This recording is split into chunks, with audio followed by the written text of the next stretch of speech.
This is LBC from Global, leading Britain's conversation with James O'Brien. 4 minutes after 10, and you are listening to James O'Brien on LBC. It's not just quotes from the actual White House that have been left out of some coverage of this Chagos Islands story, but quotes from the governor of the actual Falkland Islands apparently being omitted in favour of people from opaquely funded think tanks. What a tangled web we weave. Thankfully, there is a rather splendid lawyer in this country who you may have come across before. He's indefatigable. He is tireless. And if I tell you for how many years he has been working on this case, you probably won't believe me. You'd have to sort of chop his leg off and count the rings to work out how old he is and how likely it is that he could actually have spent the number of years that he claims on this case, which Colin in Portsmouth and others are being encouraged to get incredibly furious about, despite the fact that until yesterday they had never heard of the place. A beautiful example of how right-wing media can conspire with profoundly dishonest right-wing journalists to create or to encourage fury among people who understand almost nothing about the issue under discussion. So a little bit more on that. We will indeed be speaking to the lawyer who has spent 46 years on and off working on the case for the Chagosians, beginning when he was 21. But we're not going to start with that. Oh no, what are we going to start with? A bit of an odd one, this. We're going to talk about assisted dying later in the programme. And then in the final hour, I've got two contenders. We always do something a little bit different on Fridays. And it was National Poetry Day yesterday. So in the finest traditions of this programme, we're going to mark it 24 hours late. Or we're going to have a discussion about atheism and the fact that the balance of belief has now tipped towards atheism. And it occurred to me on the way down, so I was feeling even more pompous than usual, that atheism and poetry are quite obvious bedfellows, aren't they? Which poem do you think? I've got one in mind. If you pay far too much attention to this programme than you should, and I mean probably more because you like it than because you hate me. There are people who pay extraordinary amounts of attention to this programme because they hate me. And I don't just mean Keith. But if you pay quite a lot of attention to this programme because you like it, you probably know what poem I have in mind. There's a poem I have in mind that almost beautifully marries those two potential topics together. Poetry, which I've got a lovely question to ask you about if we decide to go that way, and atheism, because Britain is now entering its first atheist age as parents increasingly fail to pass on religious beliefs to their children. What poem, one of my all-time favourite poems, one of the sort of dozen or so poems that I can actually do, well, I can do it off by heart in my head or when I'm struggling to nod off, but if I then try to do it from memory publicly or on air, then quite often I stumble and get lost. But I have tried. So there is a beautiful, beautiful poem that almost perfectly marries together the two topics under consideration for our 12 o'clock conversation, poetry and atheism. But we're not going to talk about that yet either.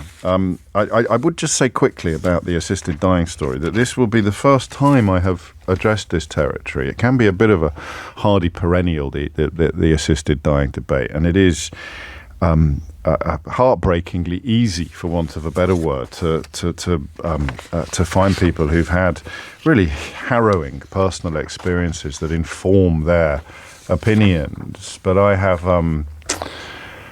have to tell you, we will be talking about this, I think, for the first time since I watched a good friend die. It's not an experience I'd ever had before, and I realise as I prepare to come to that conversation, probably after 11 o'clock today, that it does inform you, and it makes me realise that perhaps we shouldn't let it. The decision of what a society does, what the law does, probably shouldn't be taken. Or we probably shouldn't answer that question based on very specific and individual experiences, because they kind of cancel each other out. But we're not going to talk about that either. We're going to talk about Ozempic and indeed other jabs or other treatments that have kind of run away, haven't they? They've kind of swept the country in the most extraordinary fashion. I bumped into an old mate yesterday who I hadn't seen for about just under a year, about 9 to 10 months. Last Christmas, in fact, I gave you my heart, and the very next day you gave it away. I spotted him, and for about 4 seconds, I thought, I know that bloke, but I don't know why. I know that chap, but I can't quite play. And then I realised it was my friend, my old friend, a friend of 22 years of university, 30 years, 32 years standing and sitting. A friend of 32 years standing who I had not seen for 9 months. And I clocked him and I couldn't remember who it was. I couldn't quite place who it was. And then I realised there was a heck of a lot less of him than there usually is. He's one of those people who... David Cameron claimed that his nickname at school was Puff because his weight fluctuated so much. As someone who was expelled from public school for Puff, I can only marvel at the likelihood of that actually being true. But he was one of those people whose weight sort of gently grew. He never got, like, massive, but by the time I saw him last Christmas... He was a big lad. He was, he carried it well and all of that, but he was clearly a big lad. And it clearly weighed upon his... Isn't it amazing with weight, how differently it spreads out on different people? I find that extraordinary.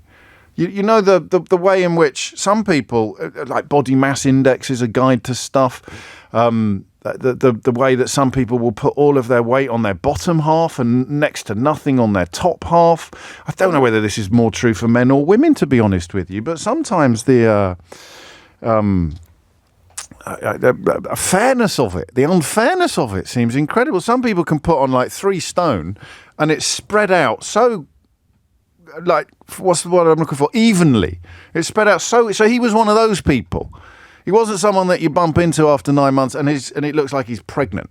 His belly has just sort of shot out of the front of him at a million miles an hour. I'm cursed in this department with the old moobs.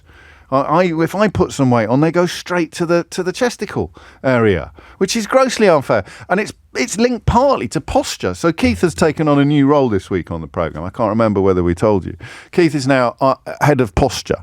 And he's in charge of reminding me to throw my shoulders back a little bit more as these bloody cameras in the studio all the time, catching you in all sorts of strange. But so Keith's now in charge of posture. He got a 15% pay rise for that, to add posture to his list of responsibilities. So he occasionally says to me, sit up straight, which is, strangely distracting. It's like, I had a French teacher once who used to find me physically fascinating. Not like that, thank God. But he couldn't believe that I managed to sit in a chair in a way that defied all right angles. I used to sit so low down in a chair, like, I get to move the microphone. I used to sit so low down in a chair like this, I'd be almost like this. I'd be almost sort of, what's the word I'm looking for? It's like a sort of bowl. I was in a bowl shape in my chair. And obviously when I was as thin as a rake in my youth, this kind of posture is unproblematic. My French teacher hated it.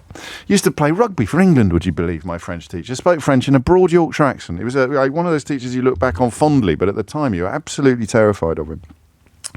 And that, of course, as you get older and a little bit bigger, the posture issue becomes absolutely crucial because it goes straight to the chesticle area. The more you bend over in a chair, the more the what would you call it? The more the exaggeration of the chesticle area is acute. So recumbent's a great word, Steve. You can go to the top of the vocabulary tree this morning. Yes, when I was recumbent. So I saw this lad yesterday, and it took me a while to realise that he'd lost a ton. It took me a while to realise who he was because he'd lost a ton of weight. And he was very open about it. He said, it's this miracle drug, Jim. It's this, I've been on the old Ozempic, he said. And he's also, as a consequence of losing weight, started playing paddle tennis. I'm giving you all the details here. Poor fella had no idea he was going to end up as a major feature on the most popular talk show on British commercial radio on a Friday morning after sharing his health kit. He started playing paddle tennis, but he started playing paddle tennis after he started the jabs. I said, how do they work? And he said, well, I'm not very hungry. He said, he was never a great glutton, never a big boozer. I'm just not very hungry. And I said, well, that sounds bad. Because I quite like my food. He very kindly said, you wouldn't actually be allowed it. You wouldn't be prescribed it. You'd need to put on some more weight. I thought, I can't do that. I'd be like Melinda Messenger. Or you'd have to put on some more weight before you'd be prescribed Ozempic. I did, in other news, see myself on the biggest cinema screen in Britain yesterday. My friends Anthony and Nicola Caulfield, who've made a wonderful film about the ZX Spectrum called The Rubber-Keyed Wonder, had its world premiere at the BFI IMAX down by Waterloo Station here in London yesterday. And that is an interesting experience. I'm not sure I'd advise it. If you are considering seeing yourself on the biggest cinema screen in the entire country, I'd probably caution against it or urge you to approach it with caution. But he talked to me about this drug and he was quite evangelical, which means that my attention was caught this morning when I opened my newspaper and saw that health officials have announced plans. This is in the last 24 hours, NHS England has proposed that 1.6 million people are offered injections of Mounjaro, which sounds like something Vic Reeves used to say, doesn't it, when he was on Shooting Stars? Mufafu, Mounjaro. But it's not. It's the brand name of a drug. The one you may have heard more familiarly is Ozempic. This one is dubbed the King Kong of slimming jabs because of its powerful impact. It will be offered to the most obese people with the most health conditions. Over the next 3 years, they reckon they could probably get to about 250,000 people with a BMI of 40 or over and other health conditions that will be exacerbated and worsened by obesity, by weight. And ultimately, about 1.6 million people will get the jabs over 12 years. On the NHS, my friend, I have to tell you, went privately. And I don't know what to make of it. I really don't. It's a bit futuristic for me. It's almost a bit Hunger Games, if you pardon the pun, isn't it? It's a little bit dystopian. You sit there eating ice cream for the last 20 years thinking, oh, don't worry, the boffins will come up with something. You know that you should probably be taking a Lime bike to work, as I am wont to do these days. Or you should be eating less red meat, or you should be watching your calorie intake, steering away from the ultra-processed foods. You know all of these things. We're having a little on-screen argument now about which dystopian fiction is most brought to mind by weight loss drugs, and I must cede to the producer, Eleanor. You're absolutely right. It's more Aldous Huxley. It's much more Brave New World than it is Hunger Games. But you sort of sit there thinking, I don't need to take personal responsibility for anything because here come the drugs. Here come the scientists. They're going to do it. On a very, very personal level, the idea of not enjoying my food, it's one of life's great pleasures, isn't it? I made a French onion soup the other day that frankly should be in the Louvre. It was so delicious. There should have been some way to save it for posterity. I'll tell you my secret if you're very, very good. It's all about the beef stock. So I don't know. And listen, it's Friday. It's been a tough old week. The news is awful, almost everywhere. This is interesting. This is something that could affect, if not you, then someone you love. It's a story that could quite easily park itself in the middle of all of our lives in various ways. It's very fresh in my memory because I should tell you, my mate looked fantastic. You know, some people lose a lot of weight and they look worse than they did when they had it. And you sort of think, well, I'd put it back on again if I were you, mate. You look weird. He looked great. He looked he looked like he looked 20 years ago. But it's cheating, right? And if he stops taking the drugs, we'll do his habits. So the first question I've got for you is the obvious one. What's it like? 0345 6060 973.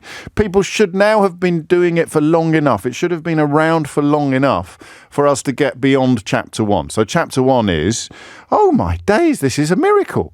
What's chapter 2? What's chapter 3? What's chapter 4? I could go on, but I won't. So the first flush of fascination for many of us is past, or for you perhaps is past.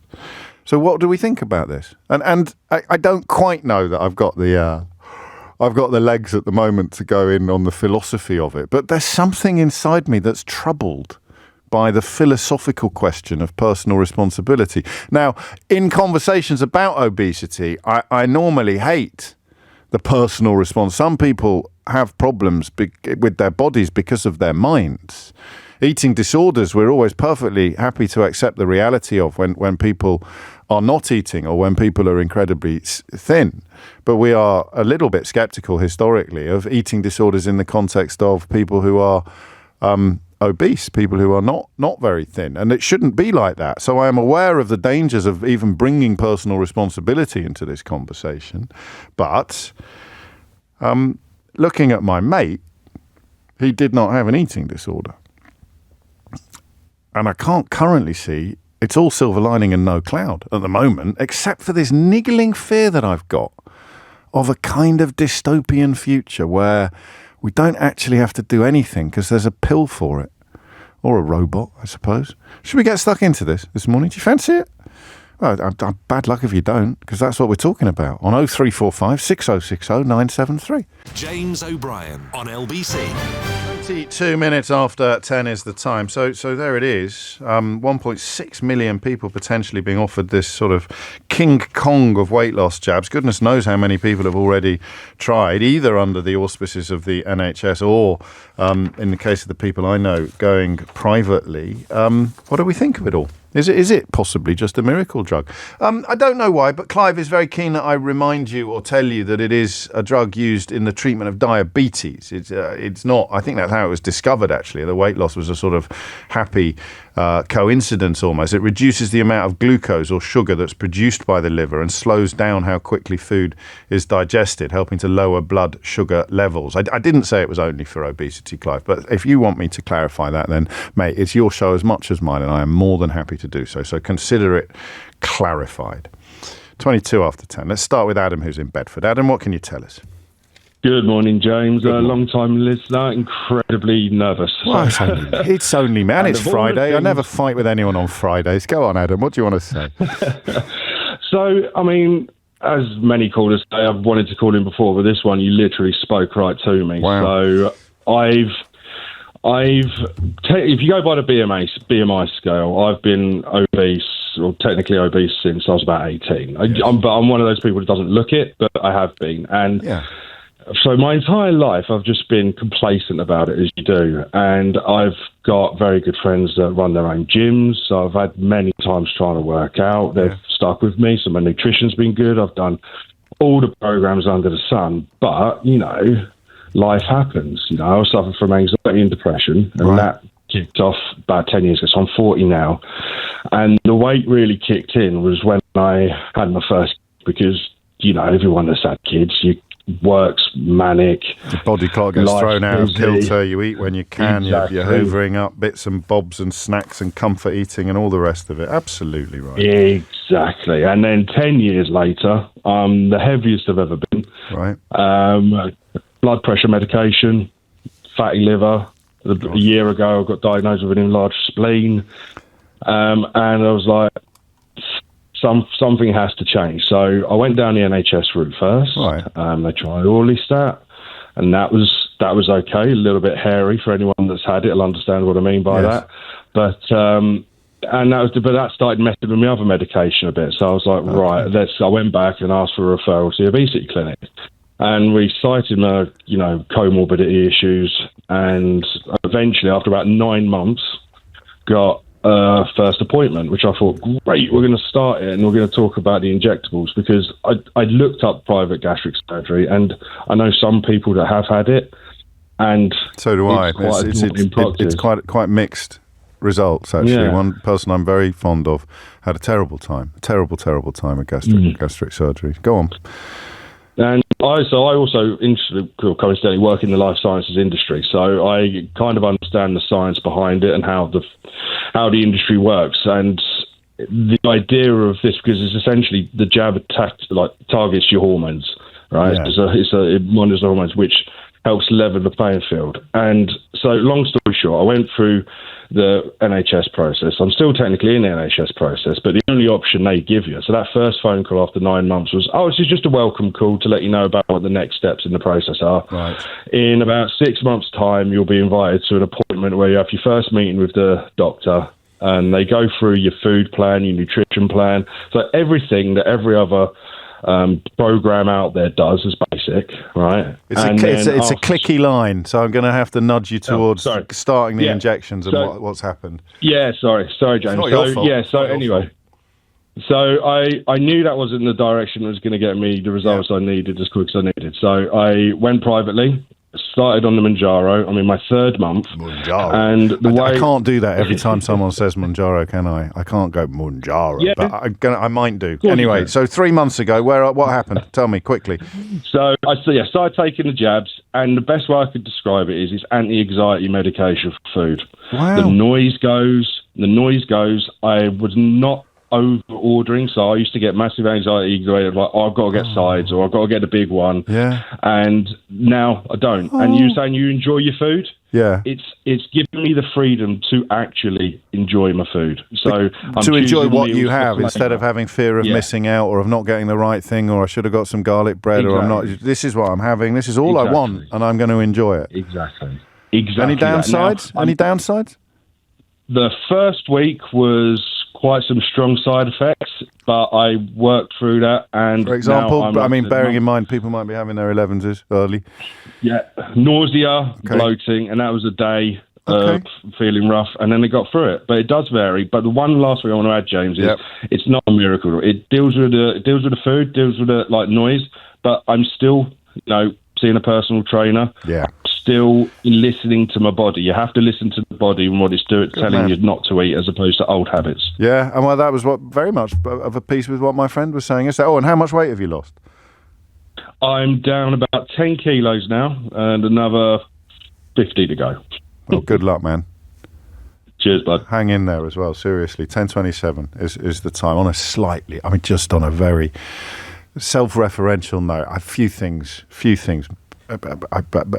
delight me more than when someone like Adam says, you were talking literally to me today. And some topics, there'll be loads and loads of people that we're talking directly to. Other topics, there won't be. It's not good or bad or right or wrong, but that's remarkable, isn't it, when you turn your radio on and it's as if someone's literally talking about you. David's in Birmingham. David, what would you like to say? What can you tell us? Hi, Jim. How's it going, mate? Yeah, all good. Again, this is another one. I just want to echo was it Clyde that was just on? No, Clive was the one complaining about me not bringing diabetes into the conversation. Yeah. Go on. so the last lad that was on, absolutely my experience. I am diabetic. I have been since 1999. Right. Always been a big lad. Always struggled with my weight. Peaked probably around about the time of the 2019 election. I was probably around about 20 stone. Okay. And managed to get that down. The diabetes was getting worse and worse. Yes. I was put onto something called Victoza, which was kind of one of the earlier drugs. Okay. By your GP? Helped. Yeah. Okay. Well, GP and hospital, yeah. So, and that helped, but it became unavailable, and I had 6 months where I couldn't get anything, and I'd lost a lot of weight. I gave up drinking 2 years ago, and I'd gone down from over 120 kilos to around about 100. So I'd done pretty well, but it had plateaued, and my blood sugars were going worse and worse and worse. And then in June of this year, so I've only been on it for 3 and a bit months. What have you been on? Manjaro. Yeah, or as I call it, gyro. I take it on a Wednesday, and I call it in my blood sugar diary gyro day. Oh, crikey! And how's it going? Brilliant. Is it? No doubt. My sugars have come normal. Yes. Absolutely normal. I've gone down from about 100 kilos to this morning I was 92. Well done, mate. So I've lost another, getting on for stone. Tell me what that feels like. What does it feel like when you see the numbers ticking down? Oh, it's brilliant. It's transformational. I've come off my blood pressure meds, but it like your last caller said, it's not just about, it's about portion size rather than anything else. Okay. I still love my food. Uh-huh. I am a bit of a foodie. Just Good. been in France for a couple of weeks and thoroughly enjoyed myself. But it's even not, while on the gyro, so you could say, "Well, that's really good to hear. That's really good to hear." The food doesn't taste bad. You Right. just desire less of it. Okay, you feel happy quicker, sated. You feel sated quicker. Well, you feel that's it. What happens is it's because it affects your. It's about your hormones, and it's about how quickly and how efficiently those tell you that you're full, I guess, is the easiest way of saying it. But it's not a panacea. You still have to do the exercise. I still do, I've taken up running. I cycle, I'll go out and do, 25 to 50 miles, on a bike ride. So why do they go hand in hand? I started running and I started, why is that? 20,000 steps a day. All right, stop showing off. Psychologically, why is that the case? Because that's 3 people now. The first 2 callers are my mate yesterday who have made the lifestyle changes that they didn't make until they were on the drug. So what was it? Because you can see the progress being made more clearly. I was already doing that level of exercise, but I've got the kind of body and metabolism. I've got, it's called metabolic syndrome, really, because it's not just around one thing. I've got, I've got the diabetes. I've got the body shape that puts on weight in the wrong places. Yeah. I've got a fatty liver. I've got all these other things that are wrong with me. And so it's a combination of things. It's like whenever you go, whenever you see people with type 2 diabetes and they're on insulin, they're not just on insulin, they're on a whole range of things. And one of those is diet and exercise. You still have to put in. Which is why for the NHS it's a no-brainer the way you're talking about it. It's an absolute no-brainer. Prevention is better than cure. Isn't it? And I suppose the type 2 diabetes is next on the list of things that you might actually be able to. Well, I'm hoping. I mean, it's coming down. I still take insulin. Tom Watson did that, didn't he? This is the thing. I've come down. I was bearing in mind my sugars were out of control, and I've come down from taking, I think it was. Oh, mate, I'm late for the news. I'm sorry. I mean, I've got to go to the news, David. Go on, in a sentence. I've more than halved the amount of insulin that I take, so hopefully that'll keep going. I mean, so NHS, everything works. People are healthier. Money is saved. It's all sounding perhaps a bit too good to be true, is it? Or not? Maybe it is. Thank you, David. It's 10:33. Amelia Cox has your headlines. James O'Brien on LBC. 36 is the time. Why don't you have any women on? Says some angry part. Well, I can only speak to people that ring me, for heaven's sake. Helen is in Long Itchington. Is that enough woman for you, angry texter? Let's find out. Sorry, Helen. What an introduction. What a great name of a village. Is it a little village, Long Itchington? Oh, yeah, it's an amazing village in Warwickshire. Yeah, it's beautiful. I've only been here a couple of years. Yeah, it's lush. Hi, what, you have or the village has? Oh, the village has been here far longer than me. I was going to say, it sounds medieval. Right, what can you tell me about Manjaro? Yeah, Manjaro. So I've been shouting from the rooftops about Manjaro since March. I've been on it privately since the end of March. Yes. I did lots of research because obviously it's been out in America for a while. Okay. And everybody talks about, Ozempic and Wegovy, which is semaglutide, but Manjaro is tirzepatide, so it works on 2 receptors. Okay. So for a woman my age, 53, menopausal, genetically wise, always been on the bigger scale, not massive, but definitely bigger, always struggled. It's been a game changer. So basically from the end of March until now, I've lost 60 pounds. Crikey. In weight. Yeah. So just over 4 stone, which is incredible. It's an absolute game changer. It levels your hormones. So for women who are my age in their 50s, menopausal, it levels that hormone range. It also deals with the insulin level. So I'm not diabetic, never have been, but it kind of releases your insulin levels at the correct pace. So I heard some guys talking about it turns off all food noise, and that might sound like it doesn't make sense, but it's not until you have got the medication in your system that you understand what he means when he says that. Yeah, no food noise literally means, I might sit there and think, oh, okay, it's lunchtime, I kind of need to eat, but your brain goes, not bothered. Yeah. So you got to be careful, because I would say that you could go far too long and not eat. That's not okay. That's not going to help you. Yes. So it's all about then, right, well then what do I want? And the mad thing is about this medication, it doesn't drive you to go to the, what you could say in inverted commas, might be bad food. Right. You're also geared towards, right, I'm going to have salmon, I'm going to have chicken, Why? which I eat anyway. Why does it? How does it do that? Well, again, there's loads of research that's come out recently that's talking about the fact that it almost changes your brain chemistry. Oh, blimey. Yeah. Oh, it's amazing. And also, James, I need some negatives. I need people to ring in and tell me that it's made their hair fall out or the foot drop off. Okay. So with any medication you take, there could be side effects. So the research that's gone on in America, it talks about some people have suffered with a little bit of hair loss. Some people have had terrible nausea.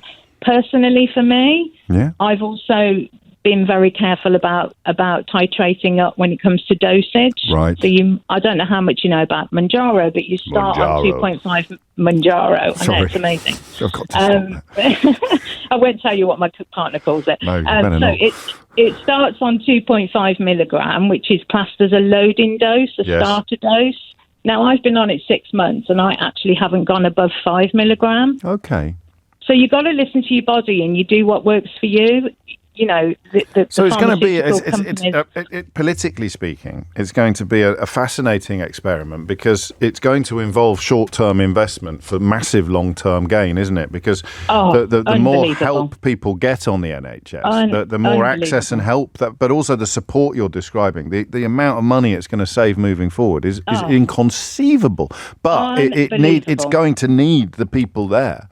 In the first place, it's no good the first caller having to wait 9 months to get his first call back from and it's funny because I've spoken to a lot of people, whether it's locally friends. I mean, I've got 20-odd work colleagues who are on it. So, really? As well as family members, So the thing with the NHS currently is that what I'm finding, and I'm on lots of Facebook groups about Manjaro, etc. And what you find is that the doctors currently, and not their fault, I guess, is that they don't know. Until now, because when I heard this announcement, I was thrilled. The doctors don't know enough about it.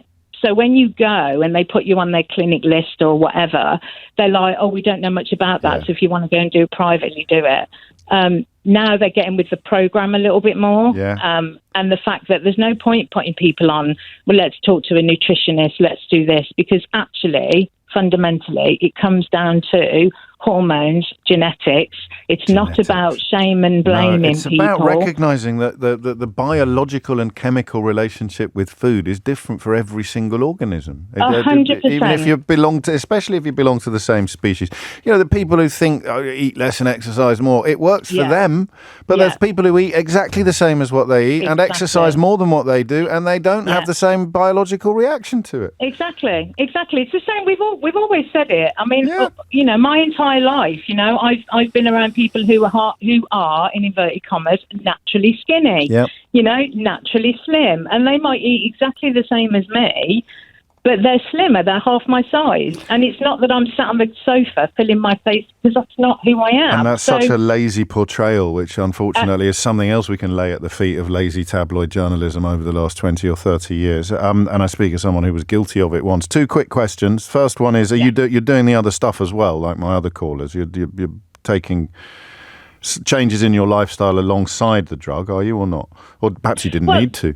Well, to be honest, you know what, so genetically for me, I've always been a fuller figured girl, lady, whatever you want to call it. And I've been quite happy with that. Yeah. But obviously it gets to a point when for me personally, in my 50s, when you're then, you know, you're dealing with the menopause, etc., where the weight kind of clings even more. Right. Now, as I mentioned, I live in a beautiful village. We've got 6 pubs here. I'm with, me and my partner like to go out and socialise, whatever. Sure. So, you know, when you go out and you have a meal, you end up eating maybe something you shouldn't, whatever. I personally, for me, you know, a year ago, I was like, right, okay, something needs to change.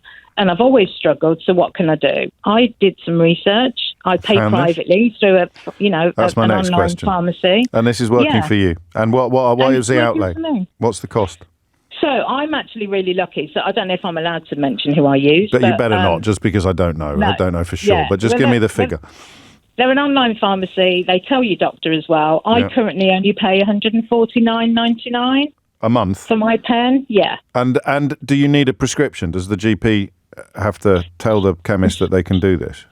So the online pharmacy have got a clinical team, so that FDA, it's all FDA approved. And as soon as I'd ordered it through this pharmacy, I went onto my NHS app, and they had already informed my doctor. It's on my records. Okay. Yeah. It's so all there it's all then. I can't remember a phone in like this. I can't. What time is it? 10:44. I've got a guest next. I might not have time for someone. Maybe there aren't any. Well, I do apologise. No, not you. I mean me. It's like normally, even if I take 5 calls saying fantastic, fantastic, fantastic, there'll be one just bubbling away in the background going, oh no, this is terrible. My head. No, it's not terrible. It is an absolute game changer. But you know, all right. I think you'll take this in. It's a bit like one of those films, this, at the moment. Is it? Well, everyone's really excited about it. And then somewhere in Short Itchington, just a few miles down the road from you in Long, it's somewhere in Short Itchington, the first signs of the alien life forms that you've all been injected into your body is just coming to the surface. The whole world is excited, and we're all injecting it. And then, just in Little Itchington, there's an alien just emerging from Sigourney Weaver's belly button. It sounds a bit like that because I'm so unused to having undiluted, uninterrupted enthusiasm. Helen, thank you, and good luck with it. Crikey, it's 10:45. James O'Brien on LBC. 10:48 is the time. We'll have 2 political guests on this week, 2 politicians who are guests, both from the Conservative Party. I just mentioned that in order to highlight how important it is to remember the existence of Tories who aren't mad or nasty or both. It was Dominic Grieve earlier this week, but I don't know if Sayeeda Warsi can be described in that terms anymore because, of course, she's left the Conservative Party this week, but she's joining us at 11:45 to, among other things, tell us why. Before that, Andrew Marr last night had Jonathan Powell or Pole. I always forget which way. There's various members of that clan, and they all pronounce the name slightly differently. But Jonathan Powell on the programme, who helped to negotiate, certainly to instigate negotiations between the United Kingdom and the Chagos Islands, about which I'll just give you a quick rundown on what's happening at the moment in the British media. Liz Truss is blaming the fact that the islands have been essentially ceded to Mauritius on Boris Johnson. Tom Tugendhat is trying to blame it on James Cleverly. There was a right-wing think tank on earlier trying to claim that it was going to jeopardise the future of the Falklands, but the governor of the Falklands has come out and described her comfort with the decision and the differences between the 2 situations. At least 2 right-wing newspapers and no doubt various other client journalists are claiming it's some sort of surrender by Keir Starmer, or that the Prime Minister has defied the US to cede Chagos, but they both managed to fail to mention that Joe Biden has released a statement from the White House describing it as a clear demonstration that through diplomacy and partnership, countries can overcome long-standing historical challenges to reach peaceful and mutually beneficial outcomes. This agreement affirms Mauritian sovereignty over the Chagos archipelago while granting the United Kingdom the authority to exercise the sovereign rights of Mauritius with respect to Diego Garcia. So the White House are applauding the historic agreement, which you could be forgiven for not knowing if you're following some client journalism coverage of the story this morning. And, well, I think that's enough of the circular firing squad, isn't it? But I saw a tweet last night by a lawyer, an international human rights expert, no less, called Mark Stevens. I'm not saying that Mark has been around for a long time, but I think the very, very first time I stepped into a radio studio, which was at BBC Radio 5 Live about, I dread to think how many years ago, I think that Mark was actually in that studio. And that's not the only example in front of us today of his longevity, because he also tweeted last night that he first started working on this case, or the case of the Chagosian people. How many years ago was it, Mark Stevens? 46 years ago. Well, you must be a pretty rubbish lawyer then. It's taken bloody ages. Yes. Well, that's one interpretation of it. Of course, when you have one of the most appalling colonial crimes of taking a population and forcibly removing them from their homes in Chagos, on the Chagos Islands. There are 16 of them, which are basically the peaks of a mountain range which is submerged in the southern Indian Ocean. They were then forcibly left on Seychelles and Mauritius and here in the UK, very few of them, and essentially became an underclass and ignored, which perhaps was due to the legacy of the fact that they were originally African Indian slaves who had been parked on the island because that was the easiest place to dispose of them out of sight. And so the Chagosians have always been, if you like, the third and ignored leg of this. And they've become important because of that massive US base on Diego Garcia. Right. And when you first had your attention drawn to this 46 years ago, what essentially was the mission that you were charged with, or the cause that you sought to defend? Well, between 67 and 73, they were forced out. So within the lifetime of many of the listeners, I imagine. Yes. And in 1982, the UK government decided to pay £4 million to a trust fund for the Mauritians. And that sort of sparked the problems at the time. And I was working for a brilliant, one of the original human rights lawyers, a guy called Cyril Glasser at Sheridan's. And he had a great moral compass and realized this wrong that was being done. And he had started the case here representing the Chagosians. And essentially what has happened is that you've had all the great powers, the US, the British, the French, and the Mauritians as well, arguing over who owns it. And back in 2019, the International Court ruled that when Britain was trying to make Mauritius independent, it artificially separated the Chagos Islands from Mauritius. Okay. Historically, they'd always been treated as one unit. And the British invented something called the British Indian Ocean Archipelago. And that was found in international law not to be proper, and also that they shouldn't have ceded independence as well.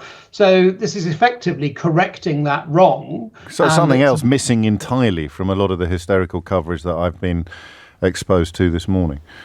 Yeah, absolutely. And I think, we've, as you said, the circular firing squad in the Conservative Party is actually a nonsense. So it was originally Liz Truss who decided that the 2019 opinion of international law should be followed.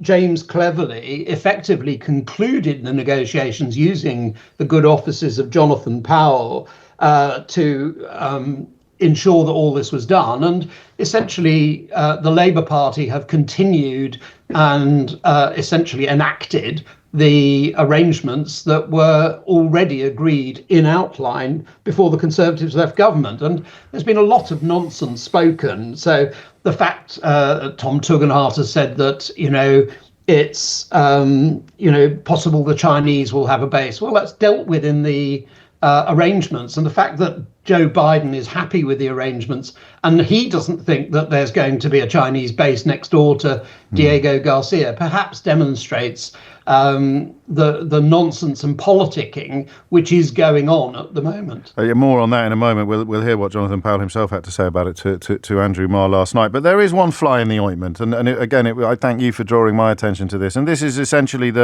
what we might call the indigenous inhabitants of the islands, the Chagosians themselves, who feel that they've been excluded from this entire process. In their case, perhaps one politician has not disgraced himself so far in this issue. Peter Lamb, the new Labour MP for Crawley, where several thousand of this community live, has been speaking up for them. That's a bit of a fly in the ointment of the whole shebang, isn't it? Yeah, it is. I mean, you would expect if you were about to have your British citizenship taken away, because that's what Chagosians are, they're British.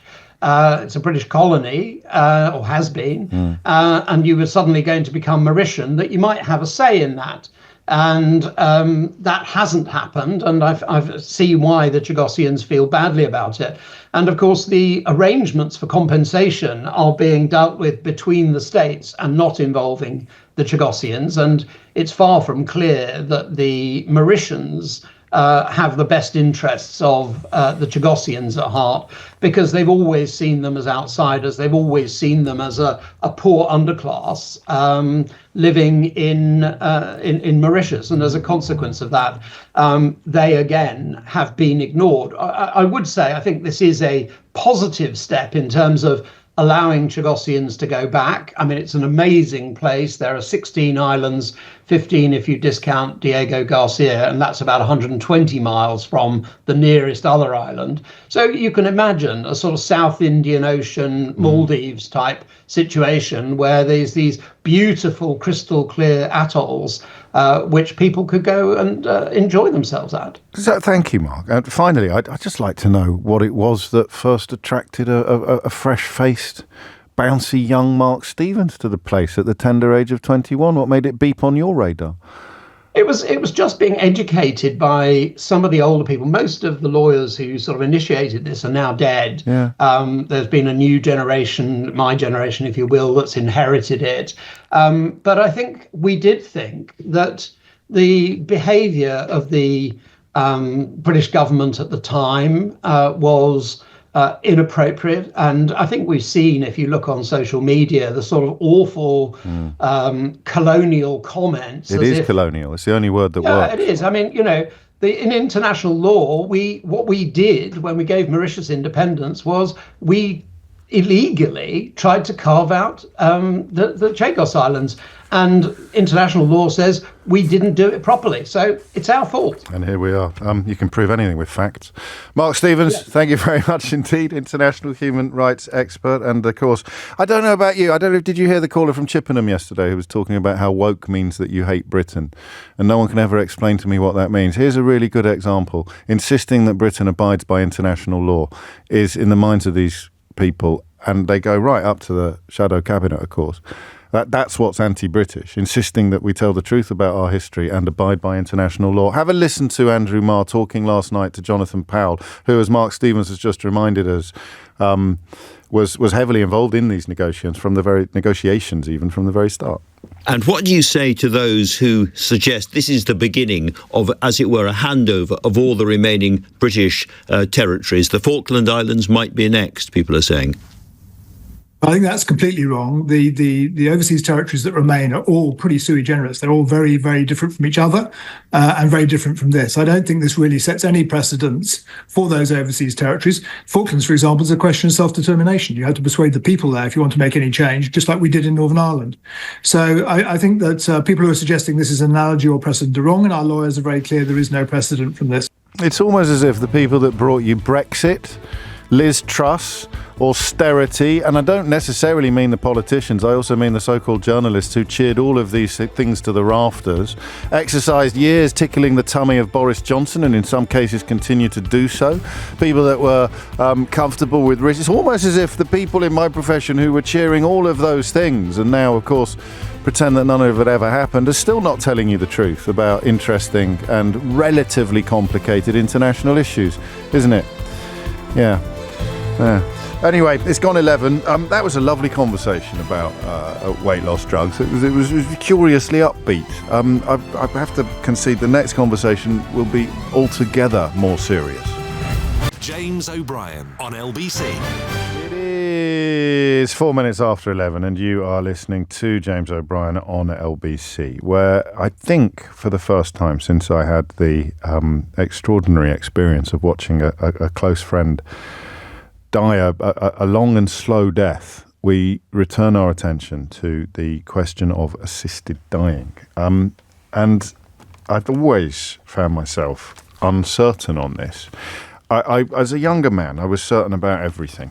I don't know whether you have found yourself getting less certain as you get older or getting more certain. I think the temptation to get more certain is something to be furiously resisted. I really do, because otherwise, knit together two stories that we've been discussing this morning. Otherwise, you end up believing the nonsense put out by completely inauthentic and dishonest commentators with regard this morning, for example, to the Chagos Islands. Some of the fury and certainty coming in on social media about that issue is extraordinary, given that the people who actually know what they're talking about, whether it's Mark Stevens, our guest a moment ago, or Jonathan Powell, who was talking to Andrew Marr last night, is completely at odds with the picture being painted by bad actors in right-wing politics and right-wing media. But they speak, and the reason why they appeal more to older people than younger people, they speak to an ossification of opinion that increases, I think, or can increase if we're not careful as we get older. It's almost as if we lose the will to think about things. You know, I guess that many of you will have a picture of Lee Anderson in your minds at this point when I use that phrase. We as we get older, we lose the will to think about things. I don't think that's fair on Lee, because I'm not sure he ever really had that will. But it's as if we've run out of energy to actually think about things, to actually worry about issues or get to the heart. And we just want to be handed a big lump of red meat that we can sink our dentures into and start growling furiously about whatever it is we've been told to get angry about by the people who are almost certainly much more responsible for whatever unhappinesses we have than the people that they are telling us to blame. And I don't know that there's a subject where I'm more conscious of uncertainty than on this one, because I have taken calls from people on this programme who have described circumstances which led me to be 100% in favour of assisted dying legislation. The idea of forcing people to endure horror and misery against their will, and to put their relatives in unbearable situations where they have to choose between potential criminality and watching someone they love suffer in unbearable fashion. I would put the phone down. I never put the phone down. That's not how the technology works. But metaphorically speaking, I would put the phone down on a call like that. And I've taken a lot over the years I've been doing this job. And I'd be certain that we needed to bring it back in again. And then the little worms of thought and thinking and the fear of certainty, you know, the danger of certainty would start nibbling away at my conviction, nibbling away at my certainty. And then I'd come across other things, like doctors pointing out that some of the attitudes to this may be informed by variables. I don't even mean medical variables. I mean treatment variables, by the fact that, for example, the what's the word I want? Palliative care in this country is not as good as it could be. So how many people whose experiences, and then of course the experience informs the opinion, are built upon the fact that palliative care in this country isn't as good as it could be. So the fact that people who are suffering unbearably could be better looked after is not taken into account when we address the question of assisted dying. I used to come at it religiously. I don't mean that as a figure of speech. I used to base quite a lot of my opinions on my Catholic upbringing. And that is another example of the ossification of opinion. Religion, sadly, for its many benefits, and we may get onto this in the next hour when we talk about the rise of atheism, for its many benefits, it does sometimes rob you of the freedom and ability to think deeply about issues. Something is wrong because your priest has told you that your God says so. Something is wrong because you have read in your favourite old book that it is wrong. So I used to get quite moralistic about this, about the sanctity of life. To give you an example of how dangerous that is, I used to also get quite moralistic about IVF treatment until we needed it, at which point all of my old arguments fell apart quicker than a cheap suit. And even, and you might not like me for this, but it's better to be honest than not, even abortion. As a Catholic schoolboy who was adopted, I went almost on a tour of schools defending the anti-abortion position, with what I thought at the time was the zinging argument that if abortion had existed in Ireland in 1972, then my biological mother would probably have terminated her pregnancy rather than feel compelled by her religious faith to come to Britain and give birth to me and happily and thankfully put me into the care of my mum and dad. So I was standing there at the age of 14, and priggish doesn't even come close, suggesting that the main argument against a woman's right to choose would be that I wouldn't exist if a woman had the right to imagine a world without me, I could almost have said. So again, that came from my religion, with a little bit of personal experience, a little side order of personal experience.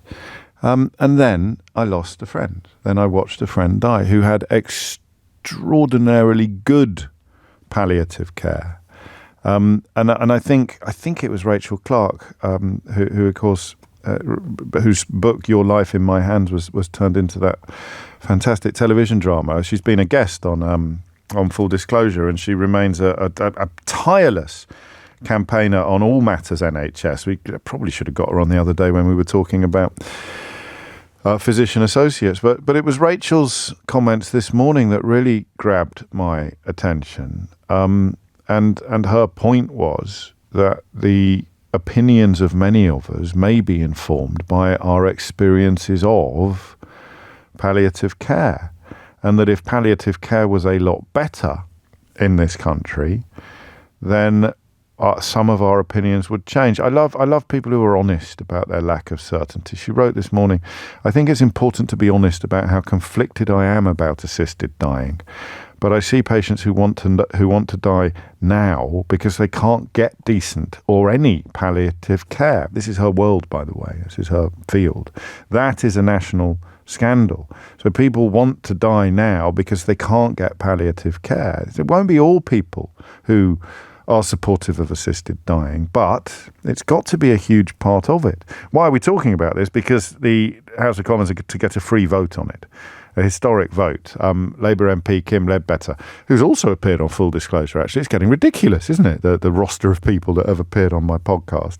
She's introduced a bill that will give terminally ill adults more choice and ensure stronger protection for their loved ones. But, and Rachel Clark, very clear about her confliction here, she reminds us that it could have a lot to do with poor palliative care.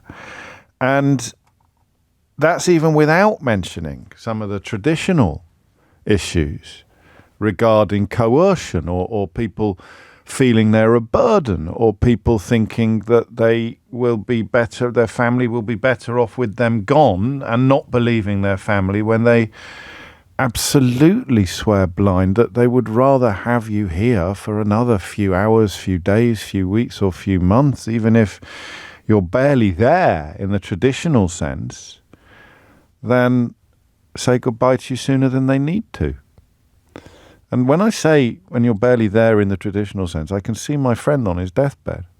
And we had no idea towards the end whether he knew we were there or not. Occasionally we might get a squeeze on the hand, or we'd see what we thought was a smile. And that was a brain tumour. If you're going to go down that road where people like him would be able to elect assisted dying, he was adamant before he became incapable of telling anyone. He was adamant that he didn't want to. He wanted to cling to every last drop. He wanted to suck the bottle dry of life, even when it was to outsiders, to those of us who loved him. It was no kind of life. But he had extraordinarily good palliative care because he could afford to pay for it himself.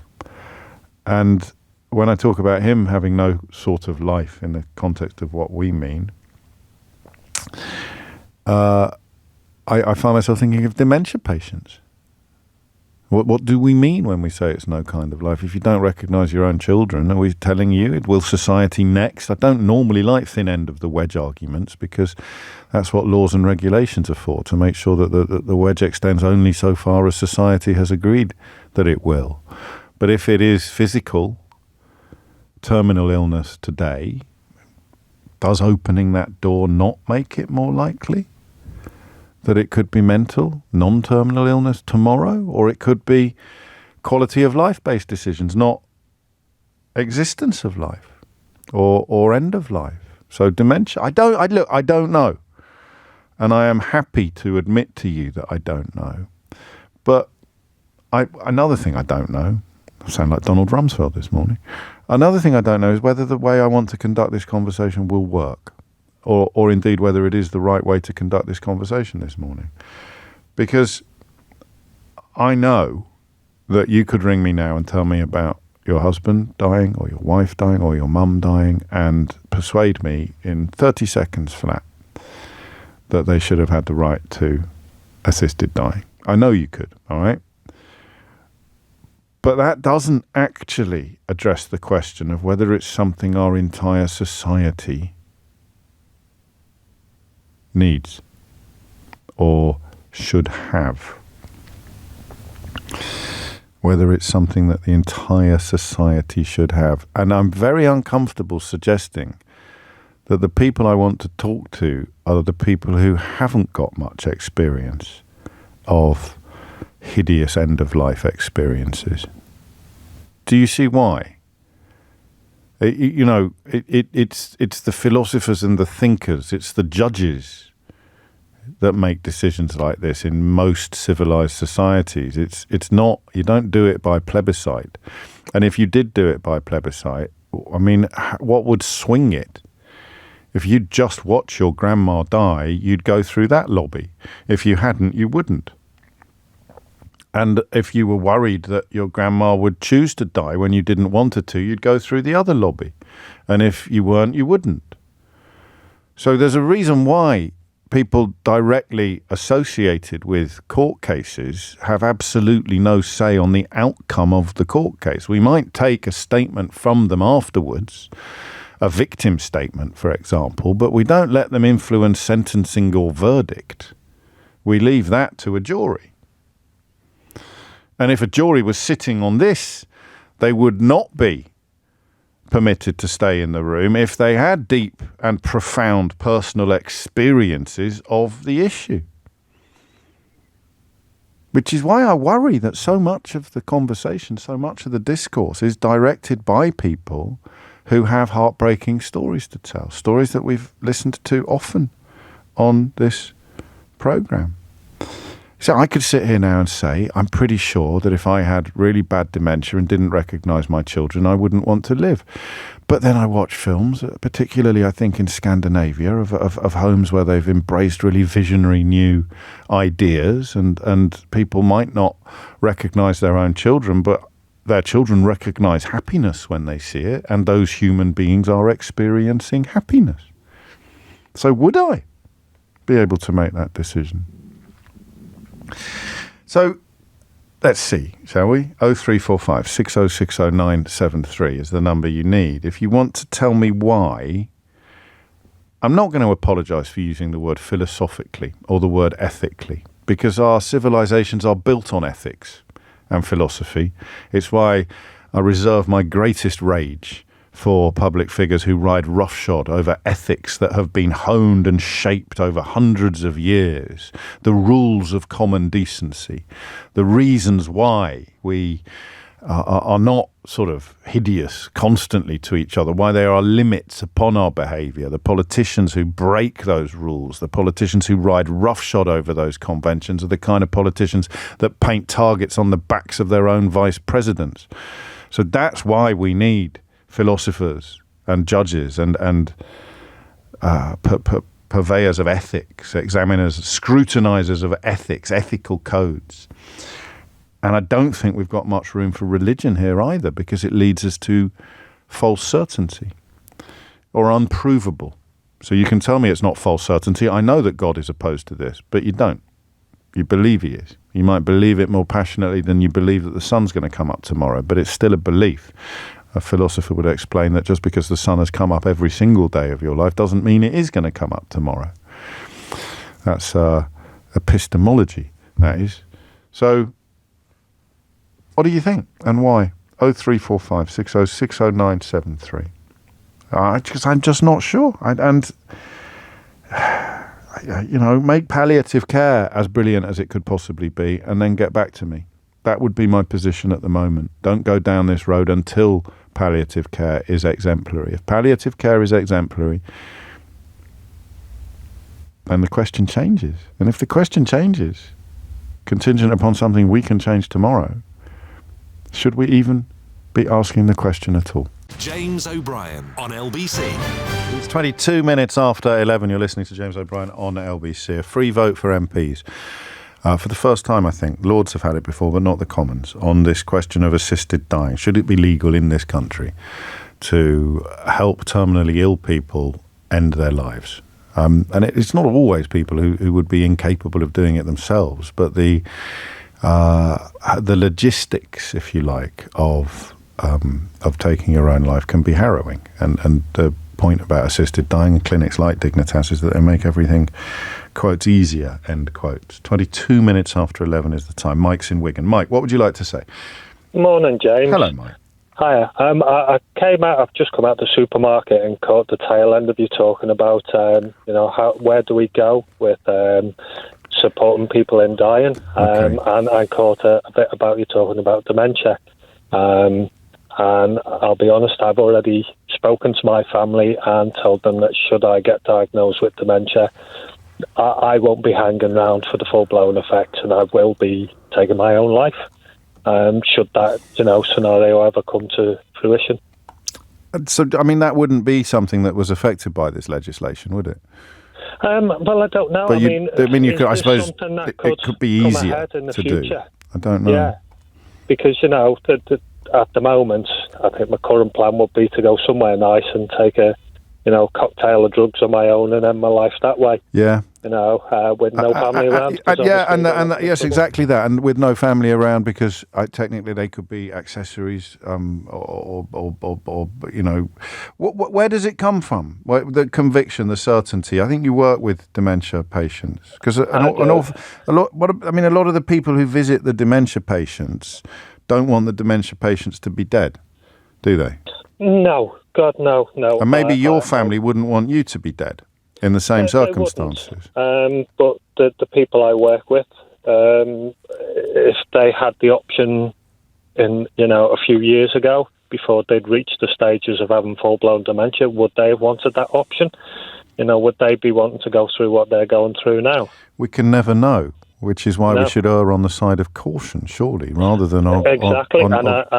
And I'm not saying that, I but you don't know what you would feel like. Do you cease? I know you sign over. What's the word? The legal term for when you sign attorney. You sign over power of attorney, but you don't cease to exist in terms of agency. You know that you're hungry. You know that you're cold. You know that you're warm. You know that you're happy. You know that you're sad. You don't always know that you're hungry. No, okay, hungry's a bad example. But on some level whether you want to be there or not, or no, you probably don't, do you, in some ways? I don't know enough. When you get to full-blown advanced dementia, it's a horrendous disease. It is absolutely awful. And I don't want to be in a position where I'm not me. No, I hear you, and it's a powerful contribution. But I mean, in the interest of the conversation that we're having, and the introduction that perhaps you didn't listen to, it's not a position that is relevant to the free vote that the House of Commons is coming to take, and it's not a condition that would fall under the remit at the moment of the free vote. The reason I mentioned dementia was because of my fears that it might extend to that, and that might become grounds upon which people could apply for assisted dying. It wouldn't trouble you, but it would trouble many others. And it also swerves completely the point about palliative care, which is a very simple point, which is some people who think today that they are in favour of assisted dying because of what they've watched and witnessed would not feel that way if what they had watched and witnessed had been better alleviated, been better cared for with palliative care. And that, I think, is probably impossible to argue with, but it doesn't change necessarily the final answer to the question of whether or not this is a road that society should go down. Thank you, Mike. Lisa is in Liss. What would you like to say? Hello. How are you? Very well, mate. What's on your mind? I was listening to Nick this morning. I'm always very much like, yeah, I would definitely vote for this. Yes. And so would my other half. And looking at it from a personal view, I lost my dad. He was terminally ill. but it was through alcohol. Right. So I kind of feel like it's not as someone being given a diagnosis of cancer or something, but I would have definitely said that would have been the right thing for him, because I missed him dying, which I'll never, that's really, really difficult to think about. Yes. And then, but with my nan, who's 96, with dementia, however, she has got sepsis, and she's had a few, skin cancer, where they've sort of not been able to operate because of her age, and we don't want her, being pulled about and everything. But she's, in the last few weeks, just really become a bit happier. And and because of what you said today, I'm like, I don't know if I would support that now. Yeah. Because if you change the environment, that she had her hair cut, and she just was so, and singing, and they all had like this, that they had someone singing in the room, and they were just having a lovely time. And I just thought, actually, I'm not sure if I do. And it's not everyone with dementia. I mean, some of them, they can't necessarily walk. I'm pretty clear that dementia would not fall into this, but my fear would be that it would do eventually. The middle ground, I suppose, the bridge between terminal illness and dementia would simply be, let's ask this question for society about assisted dying, when society has done absolutely everything it can to make people in this catchment as comfortable as possible, whether it's palliative care for the terminally ill or whether it's brilliant care for dementia patients. And in the absence of that, if I'm frightened of being in a building that smells of wee, or I'm frightened of being on the receiving end of some of the treatment that I've seen on undercover documentaries about care homes, or I'm frightened of being a burden on my family. If you can take away those fears, I think there'd be a lot of people whose answer might be different. And I worry that until you've taken away those fears, you shouldn't be asking the question. Yeah, I definitely think so with dementia. And actually, like the care home, especially the so-called foreign people that work there, they're lovely. They sit there and hold their hands, and it's just until when you know, and you can't, and you don't know anything about a care home until you're thrown into that situation, or you work there, or no, that's true. But in terms of people actually at the point of dying, like my dad was on his own and he was in pain. Right. And would he have chosen to?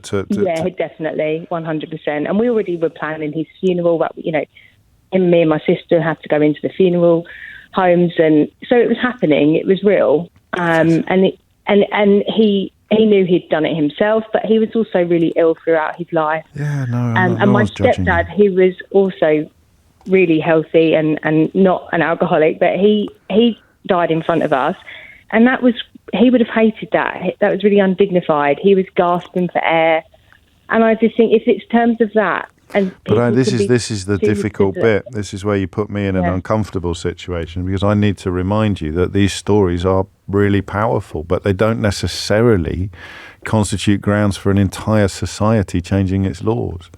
Yeah. There's millions of things we wish could go differently in our lives, but whether or not that wish is enough to take an entire population and change potentially their lives is not clear to me yet.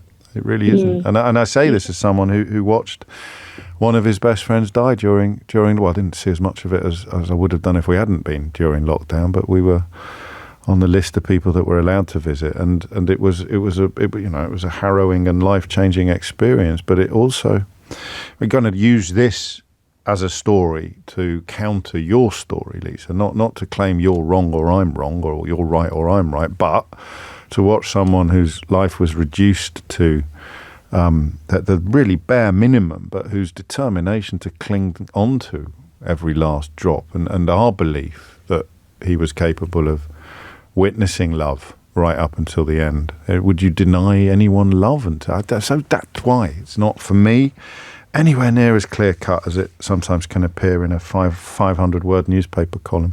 Amelia Cox is here now with your headlines. James O'Brien on LBC.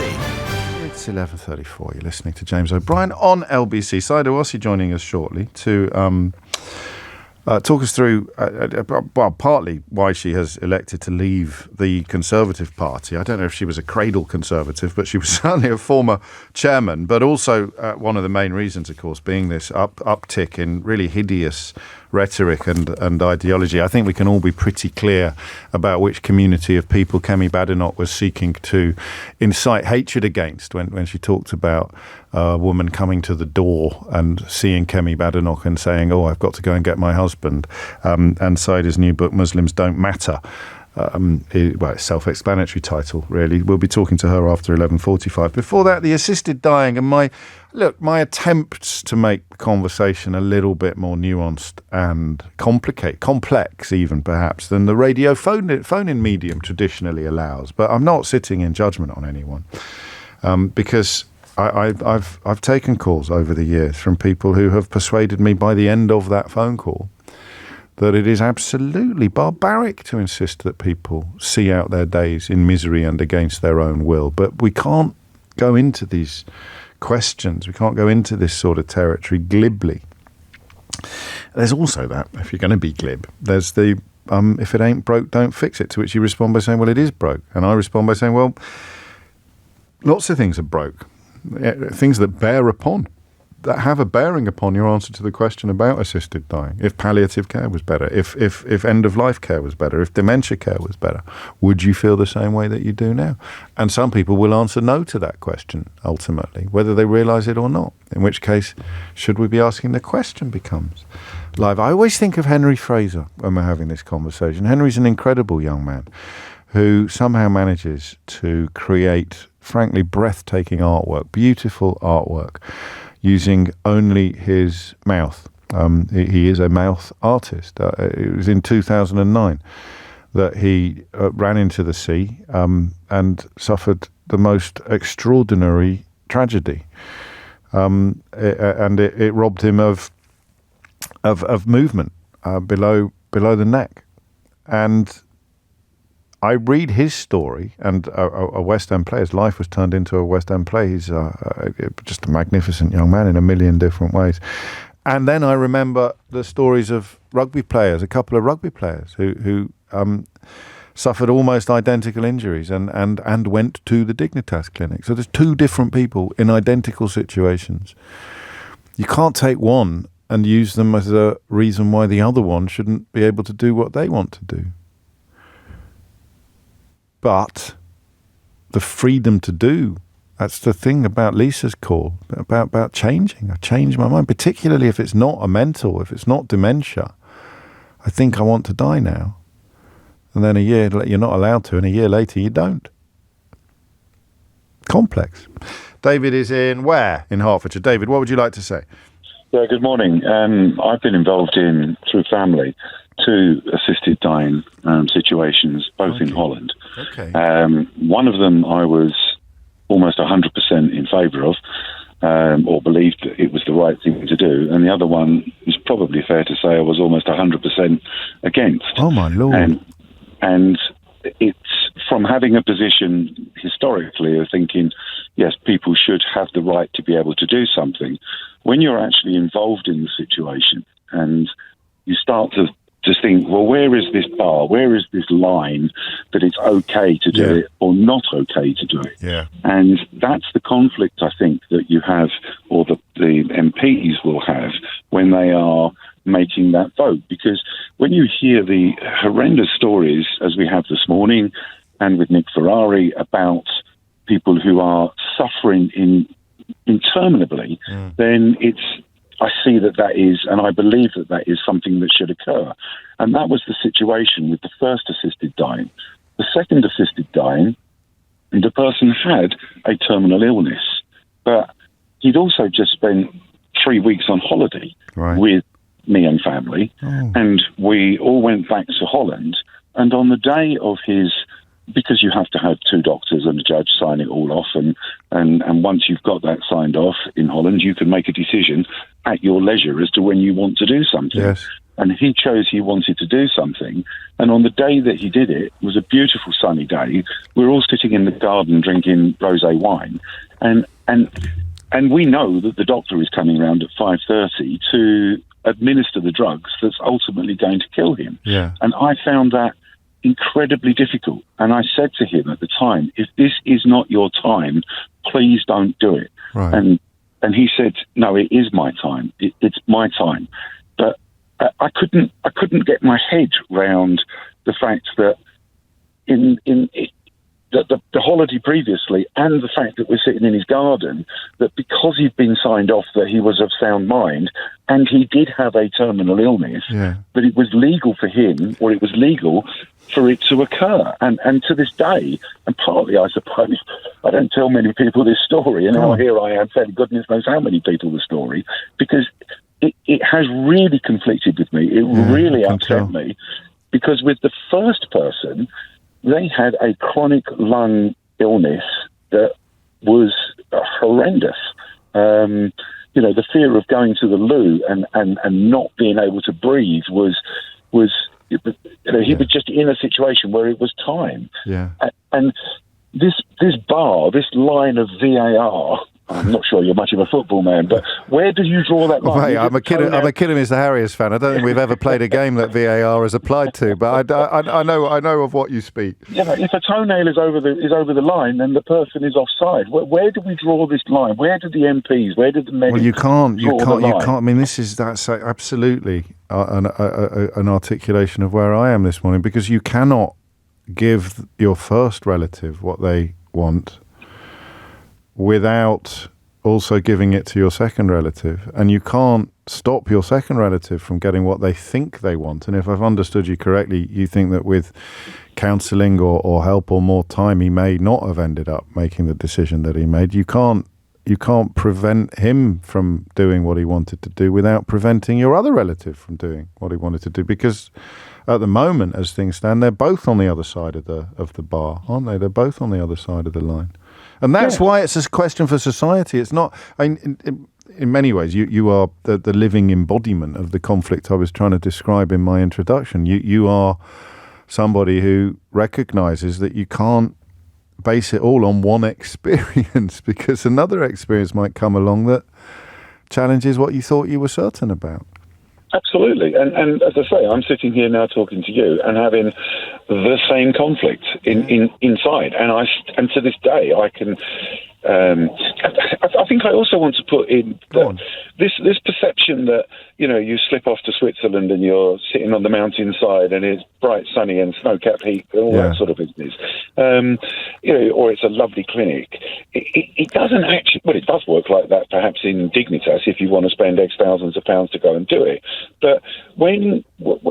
I can talk about my experience of the Dutch, and in Holland. And the doctor arrives at the home, gives an injection to relax the client, then gives an injection to kill the client. And as many family members can be in the room, out the room, doesn't really matter. But, for me, it was, and I'm sorry to use the term, for me, I viewed it almost like an execution. It was so cold, it was so clinical, it was, I'm not saying the doctor wasn't pleasant, sure, but it was, if I saw somebody who was about to throw themselves off the edge of a cliff, I would be pulling them back, regardless of what they told me, how bad their life was. I would be saying, please come back. Do you see, because a few people are picking up on what they see as you overlooking your relative's choice, talking about how it's their choice, it's about them, not you. But I think I've read in between the lines of what you say, and what you're really saying is, I don't know that if I'd come back a week later, he still would have wanted to die. I'm knowing the man as I did. Yeah. Okay.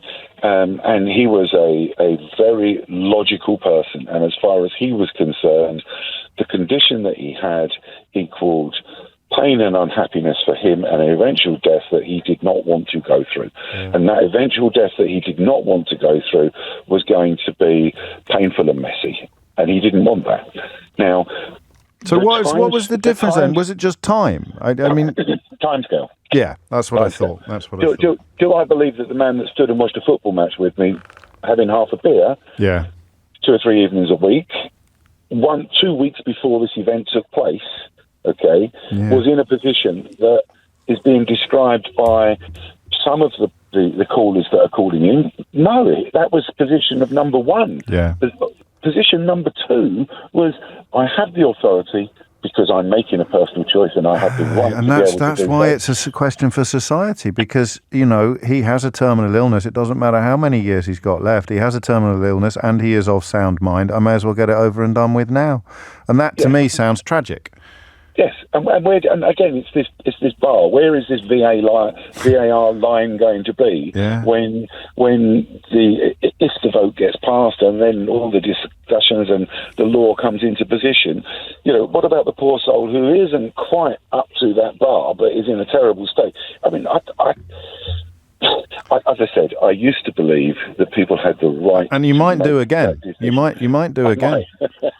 Seriously, it could swing back again with another personal experience, which is the whole point of this conversation.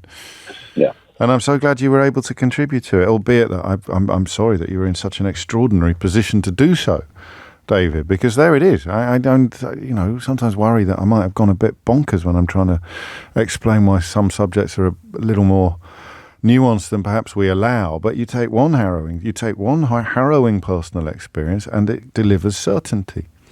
Then you have another experience which is harrowing in a different way and it robs you of certainty.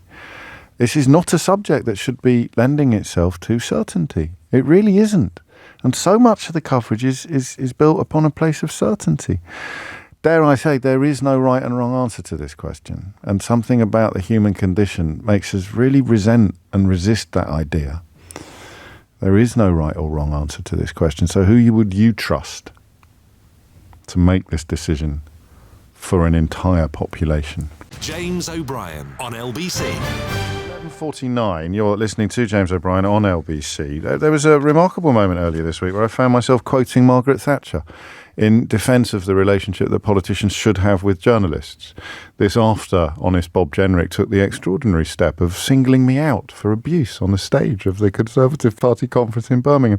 On the subject of the Chagos Islands and some of the more hysterical right-wing responses to, not the facts, unfortunately, but to their deliberate ignorance or refusal to scrutinise the facts, here is what Margaret Thatcher had to say about international law. She said, "I uphold international law.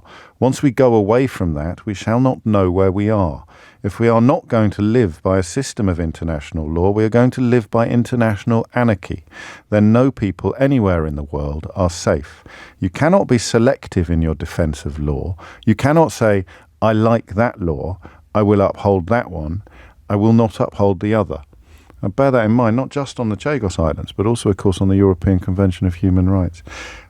Appropriately enough, I have the second Conservative politician of the week on the programme, as well as the second quote from Margaret Thatcher. If you're just tuning in, you might think, who is this person and what's happened to James? But I'm not sure, Sayeeda Warsi, that I do describe you as a Conservative politician anymore, do I? I'm still a member of the Conservative Party. But you have made a decision to relinquish my whip in the House of Lords. Right, you are. So a member of the Conservative Party, but not of the Parliamentary Conservative Party. What's the difference in your mind? I felt that I needed to step away because there was an issue, a complaint made to the party, and the party wanted to deal with the matter behind closed doors. And I am somebody who fundamentally believes in accountability and open justice and transparency. And you can't believe in that stuff if you don't live by it. And I wanted to deal with this publicly. And I have great friends in the Parliamentary Party, including actually both the chief whips and the chairman. And I didn't want to make this difficult for them. I wanted to deal with this by stepping away from it for now. It was, in fact, we've spoken to the young woman whose case that you spoke out in support of. It was the young woman with the placard depicting a couple of Tory MPs on one side of the placard as coconuts and on the other side of the placard depicting Suella Braverman as a sort of form of Cruella de Vil. But it spoke to a deeper dissatisfaction that you touch on in your new book, Muslims Don't Matter, and indeed a dissatisfaction or a distinction that I touched on with that quote from Margaret Thatcher, because as we discussed on Full Disclosure not long ago, the party you joined and the party that you're still in are very different beasts. They are. And, my worry, certainly for the last 4, 5, 6 years, has been that increasingly we are no longer a Conservative party.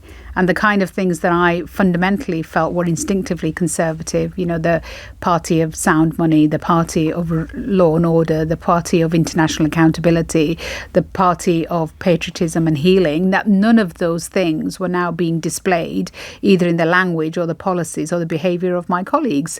And so often people say to me, have you fallen out of love with the Conservative Party? And I would say, well, no, the Conservative Party has decided it's no longer a Conservative Party. And part of the challenge and looking at the conference over the last week has been, at what point is there going to be a realisation that we have moved so far away from core Conservative values, and at what point are we going to find our way back? It doesn't seem to be on the horizon, does it? It doesn't seem likely to be popping up anytime soon, that realisation. I think much will depend Looking at the leadership battle. Yeah, much will depend on who of the four get through. And I think certainly if maybe Tom or even James won, they have the potential and the capacity to move back to a place that you would recognise as and feel comfortable in. Because one of the reasons you don't feel comfortable is because of the way that the party has addressed your faith, has addressed Muslim people, and that is where your new book Muslims Don't Matter comes in. I mean, flicking through it, because it's only, it's still wet, I think, the ink on this copy. You must have written this very quickly because it encompasses the riots, the recent far-right riots. It does. I mean, for me, there was a moment earlier on in this year, James, when I just felt like there were so many conversations that were happening with my family and friends, and so many of them were saying, oh, we're thinking about buying somewhere else, we've bought somewhere else, we're planning to move the kids somewhere else, the whole kind of exit route plan Bs. And I had that conversation. I talk about it in the book. I had that conversation with my husband. We regularly go for walks. We were sat in a place not far from where we live, Nostell Priory, having a coffee. And I said to him, do you think we should be buying different kind of assets? Do we feel like we own too much capital? It's not liquid enough. And then I kind of half jokingly said, do you think we should buy some diamonds? Gosh. And I think, and then we just sat in silence for a while. And the enormity of the conversation that we were having hit me. And I thought, I need to write. I need to write and explain to people this sense of fear, this sense of heartbreak. I think it's what my kids would call journaling. I was journaling my heartache, and for 12 weeks just sat and wrote. And the week that I finished, the riots happened. Good Lord. And in many ways, when I was making the arguments... So your publisher straight on the phone saying, bad news, Sayeeda, you've got to get back in your study. Yeah, well, I was straight on the news to my phone to the publisher to say, look, all the arguments I'm making in my book, this is it. This is what I've been warning of and predicting. And people thought that I was being, I was exaggerating. In fact, I think it was one of your colleagues, Ian Dale, who said, for a number of times I've said Sayeeda Warsi is really going over the top with this stuff. And then suddenly he's had to sit back and say, I absolutely get what she's talking about. Yeah. And I think that those summer riots was a moment being when... able to admit that he was wrong. And I think that was a moment when people stood back and thought, right, okay, this is what I'm talking about. So, yeah, it was written in 12 weeks. It's written in real time. It's 150 pages. And I hope it's the start, James, of an important conversation about where this country's going next. But did you feel better when you finished it than you did when you started it? I think I felt better because it was now on paper. Yes. And I think I feel hopeful because I feel it's a tool that I can now use to start the conversation. It's incredibly difficult to try and explain to people what it is that I'm talking about and what has happened over the last 10 to 20 years. So this does that in short form, in quick form. And I'm hoping that, once people, and already this is happening, there's events across the country that have been arranged where I'm saying to people, read the book and then come in and let's have the conversation. Ask me the toughest questions you want to ask. Nothing is off the table. As long as it's done in a way that's civilized and civilizing, and as long as it's done in a way with the intention of learning and making things better, let's start this conversation. And how can people find out more about that? Where do they go? So I think my publishers are mainly dealing with the events, but I will be putting them up on my socials as well. We'll look out for that. What you're describing really is a depiction over 2 decades of Muslim people as an enemy within, as something to be feared, as something to be hated, and as the book reminds us, as something to be attacked. 3 grandfathers killed on the streets of England in 3 separate incidents by 3 different men, each targeted simply for being Muslim. There are still arguments even about whether the word Islamophobia should be in public discourse and what it might mean.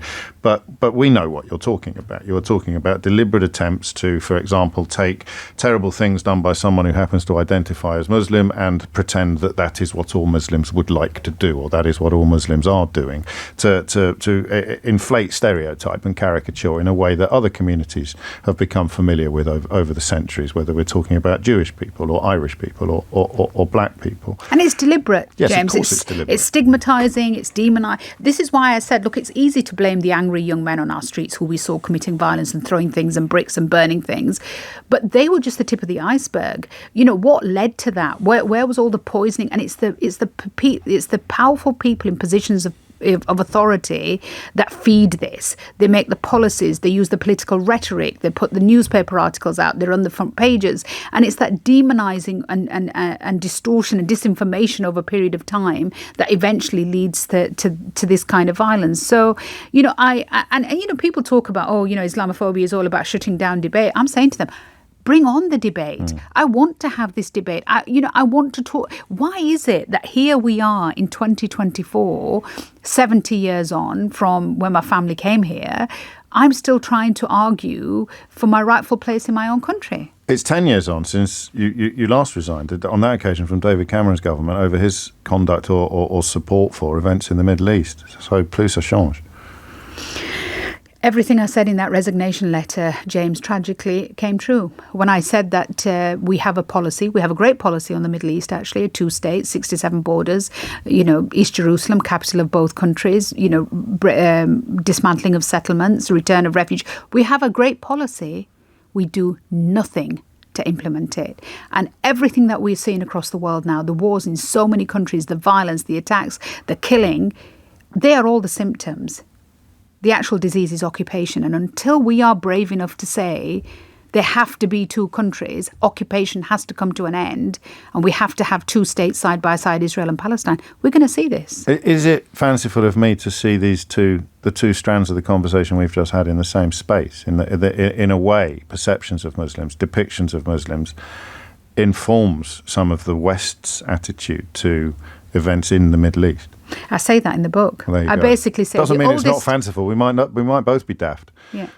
Well, the oldest Christian community in the lands where Christianity was born, Bethlehem, is being somehow wiped out. And when, for example, the former Home Secretary Suella Braverman talked about the pro-Palestinian marchers, she didn't talk about Christians. She talked about Islamists and extremists. She labelled them as Muslims. And the reason she did that is because the quickest way to dehumanize a group of people is to make them Muslim. So even when they are not Muslim on those marches, even if they are Christians, even if they are the oldest Christian community in the land, the minute they are perceived to be Muslim, they don't matter. And their lives don't matter. And she knew exactly to whom she was appealing when she did that. Let me ask you about another prominent conservative who said recently, I think that cultures where women are told that they should not work, I would knock on doors and you would see somebody at the door who says, I can't speak to you, I will get my husband.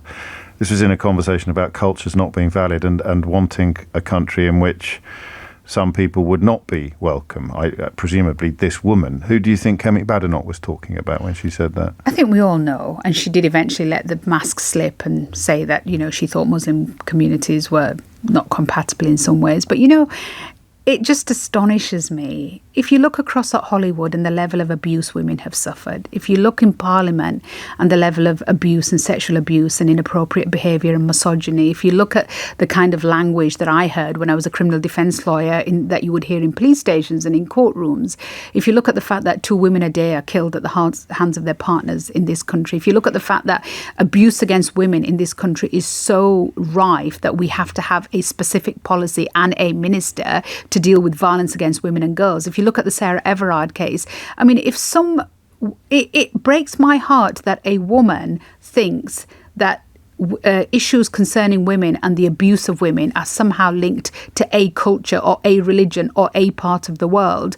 The abuse of women happens wherever vulnerability finds itself up against power, and it happens in all religions, all faiths, all societies. But what she was trying to do is exactly what I keep saying. Let's demonize, let's stigmatize, let's stereotype, let's play this nudge kind of behavior where we're trying to say that lot there are different to the rest of us and let's other them. It was extraordinary on social media how many people who professed to be supportive of what Kemi Badenoch was saying in that context, and I agree that it's pretty clear who her target was, also turned out to be, when I looked at some of their accounts, admirers of Andrew Tate. So their attitudes on misogyny are somewhat mixed, to say the very least. And that brings us full circle because, of course, Nigel Farage cited Andrew Tate as a trusted news source for his contribution to the discourse that many people see as having contributed to the riots that you did manage to include in your new book, Muslims Don't Matter. I did, and I think I find it astonishing how so many people who talk about misogyny within religion, or including Islam, which, by the way, I've spent my whole life fighting for women's rights within all sorts of spheres, including within conservative religious communities, find it very difficult to call out people like misogyny in chief Donald Trump when he openly talks about his misogyny and his treatment of women. So this kind of selective outrage where we get outraged at Muslim men when they're nasty to women, but we don't get outraged at white conservative men or, evangelical Christian men or, super conservative Jewish men or whoever it may happen to be, or Andrew Tate or celebrities or, people, right-wing politicians and their behaviour towards women. This is what I mean. Why is it? Islamophobia is when you hold the Muslim community to standards far higher than you would hold anybody else. And that's exactly what we saw in display, unfortunately, during some of the comments made during party conference. Sayeeda Warsi's new book, Muslims Don't Matter, is out now. Praise on the covers from David Baddiel, Riz Ahmed and David Olusoga, which gives you some indication of the quality of the text that you've submitted. Good luck with it. Thank you. It's 4 minutes after 12. James O'Brien on LBC. It's 7 minutes after 12 and you are listening to James O'Brien on LBC, where I don't know that anyone got it. A couple of you got the right poet, but the contenders for this conversation were two. For the conversation we have in the final part of our week together, except for the podcast, of course. Oh, I tell you what, you want to hear me go full fanboy? My 16-year-old self has never been closer to the surface in an interview than it is in this week's episode of Full Disclosure. More on that a little later. But there were two stories that really caught my eye. The first was that the advent of the atheist age is upon us. For the first time ever, Britain is entering what they're calling an atheist age because parents are not passing on their religious beliefs to their children. This is a result of the largest study of its kind. I think we might get onto this next week. The reason we're not doing it today is partly because I think it possibly veers into territory quite similar to some of the territory we were exploring in the last hour. And the second story was to mark National Poetry Day yesterday, or it may have been a coincidence actually, but a survey by the National Literacy Trust found that children from poorer homes enjoy it more than their affluent classmates, enjoy poetry more than their affluent classmates. I don't know if the numbers are significant enough to really raise our eyebrows, but they're certainly significant enough for us to have a look at. 30% of pupils on free school meals said that they read poetry in their free time. The figure falls to 21% for classmates who are not on free school meals. 18% of children on free school meals wrote their own poetry, compared with 11% of children who don't. And there are other breakdowns alongside boys and girls. Now, I have asked you some mad questions over the years, haven't I? Do you know how Mystery Hour started? It was an actual phone-in. It wasn't a sort of throwaway comment. Goodness knows how the subject came up. I think, I'll tell you a secret, all right? There is a belief in some radio circles that this genre of radio should not be handcuffed to the news, that we should be able to sort of go off on relative tangents or even to cover ourselves in conversation that has nothing to do with the news. Almost a tendency to ignore the news entirely and just come on air in the morning and start talking to you about whatever takes my fancy. And I do understand that impact. I think it's wrong. I think you need bedrocks, you need foundation stones of shared experience, and there aren't enough for 15 hours a week of conversation between you and me for me to come up with organically. I need little aid memoirs, and also I'm fascinated. I'm fascinated by politics, but it was during this short-lived experiment in radio phone-in that had nothing to do with the news that I wonder how many people can remember this period of LBC's history. But during that, a couple of things from that era have survived, one of which actually is Mystery Hour. But I remember, for as long as I live, I'll remember this. We had a phone-in about why is gold valuable. It's not obvious. Why is gold valuable? Why is gold valuable? I mean, why is gold valuable? Why not green? Why not a brooch of purest green? Blackadder fans, I'm not explaining it. Why is it valuable? It's shiny and rare. Pretty much it. Doesn't sound like much of a reason, does it? To imbue something with extraordinary... All right, shiny, rare and beautiful, potentially. And quite soft, so you can turn it into stuff. But why is it valuable? Entire economies built upon the value of gold.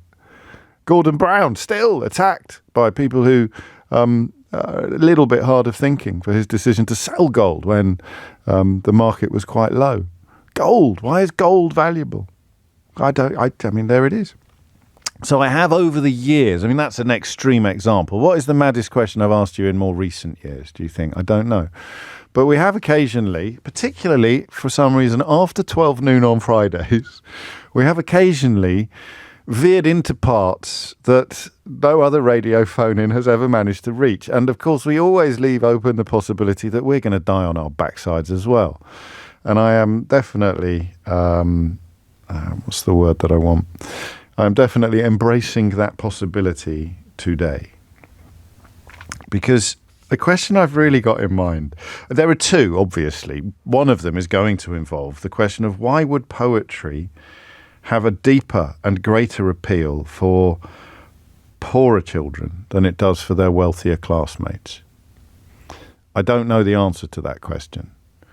It's a funny one, and I'm not really qualified to comment from any personal perspective either. I liked poetry more than a lot of my classmates, but I think in terms of income, we were probably roughly average, my family. There were some incredibly wealthy people at my school, but there were some people who weren't as comfortably off as us. I was probably below average, but this was at a public school, so it's not exactly tiny violin time, and I can't imagine that the survey would equate somebody in the lower half of wealth at a private school with children who are on free school meals. So I've got nothing on this. I'm entirely in your hands. But that's not the question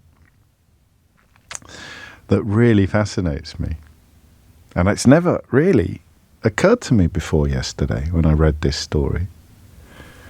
Are you ready? Don't laugh. And I really want you to have a go at this, all right? How does poetry work? Why does that form of words affect us in such a different way from other forms of words? Most obviously prose. Why? Why does poetry work? Why does a poem have a different emotional heft from a paragraph of prose? How does poetry work? I told you this wasn't a traditional phone-in topic. 0345 6060 973 is the number that you need. How does poetry work? Rebecca suggests this was actually a rhetorical question. When I asked what's the most ridiculous question that I've asked you recently, Rebecca suggests it was, do you feel sorry for Jonathan Gullis?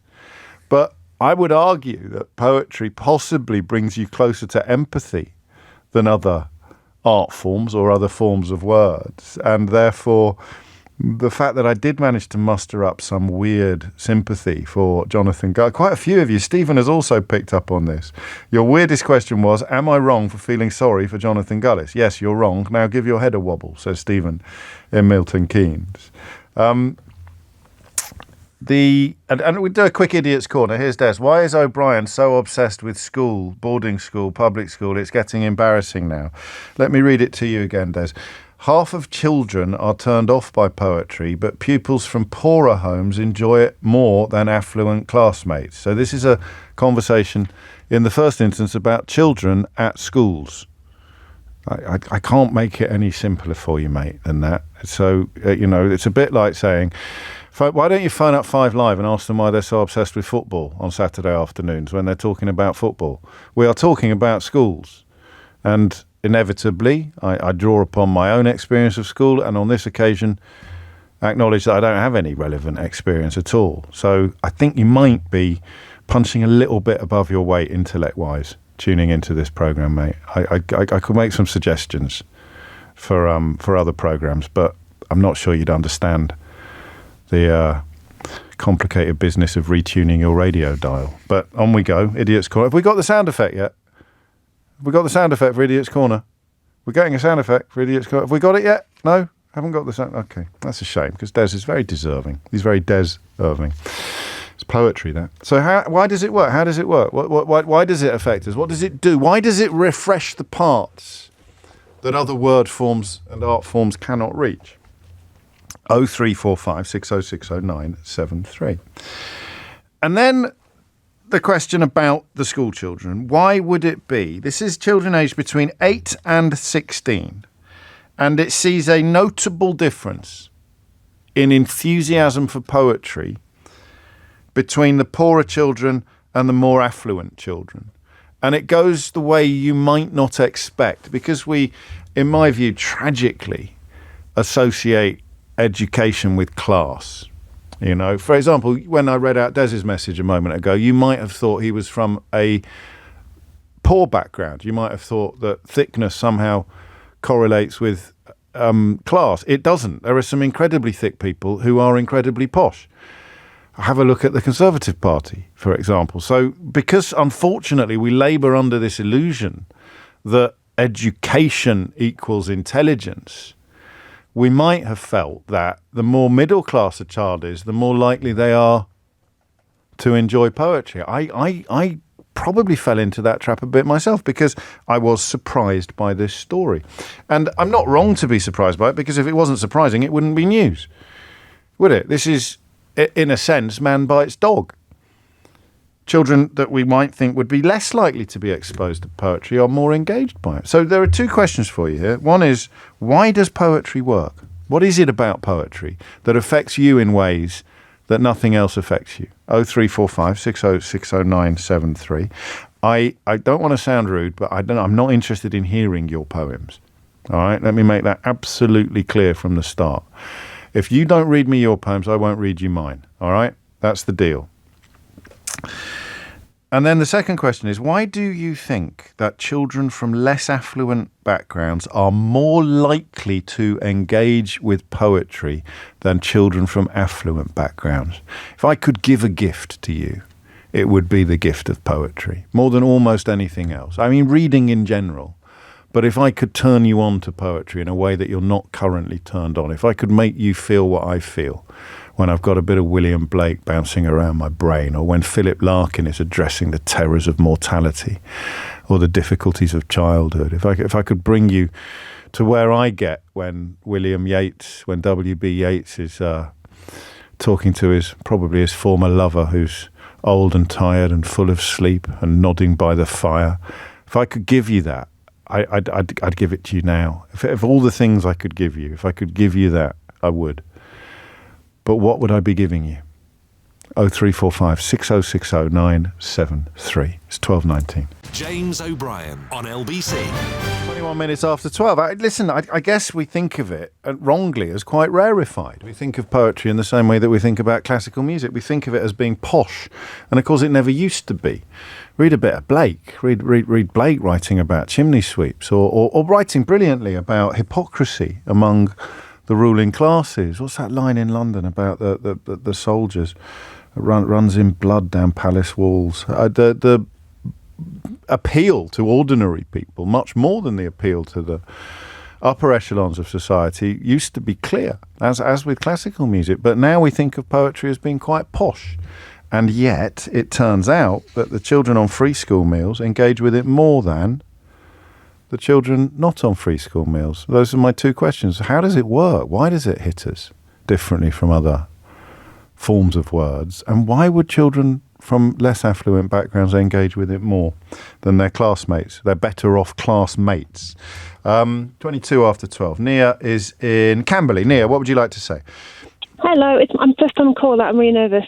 Well, don't be daft. It's only me. It's hardly a controversial. It's hardly a controversial topic, is it? It's not a controversial topic, is it? I know a lot about this. So I'm a poet, and I'm also I'm a head of English at a secondary school. Oh, fantastic! And yeah, I'm just on my way to work, and I run a poetry club after school on a Friday for our secondary school students. It's a comprehensive. It's not a selective school or grammar school or a private school or anything like that. Sure. It's comprehensive with all the kind of range and diversity we have that goes along with that. And I have this wonderful poetry club. I have 20 poets who come after school on a Friday, voluntarily after school on a Friday. Right. And what I think is really interesting about that is people assume I'm going to get the academic high flyers. I'm going to get the students from our sort of slightly more affluent families. And I have a few of those, but it is the complete range of students that I have in those in that group of 20. I've got students from all sorts of backgrounds, students who speak English as a second language, students who've got really some quite significant challenges, mental health challenges or special needs, special educational needs and that sort of thing. And they absolutely love it. They're beautiful writers. And you know what I think it is? I think it's that poetry hasn't got the rules. I think I'm not there as an English teacher saying, write in paragraphs and put a semicolon there. I'm saying, read this. How do you feel about this? Now let's write something ourselves. And they come out after an hour and they've written something beautiful and they've shared it with each other. And it's the best hour of my week, honestly.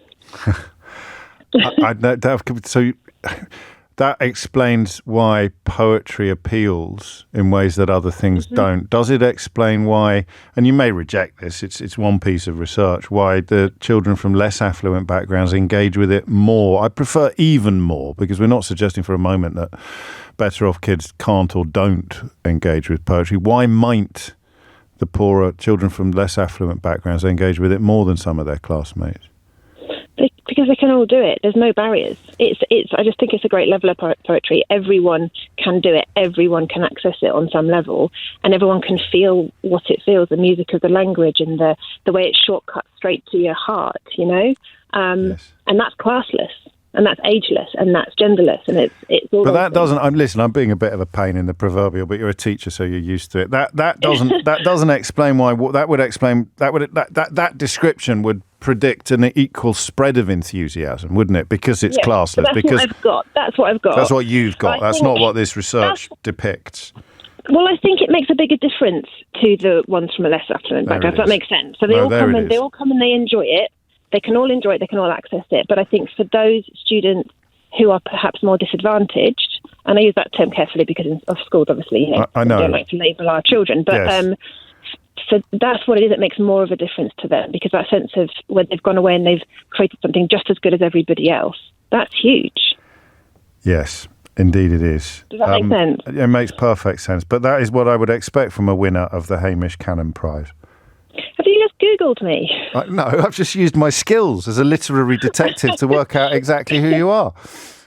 I'm a poet. I'm just, but honestly, I've been a teacher much longer than I've been a poet, and it's. What happened then, Nia? Everything. Can I ask you that? When did the need to write poetry kick in, and how? Given that you were already a teacher. So I'm from a working class background, and I went in and did a career first and foremost that paid my bills. I love teaching.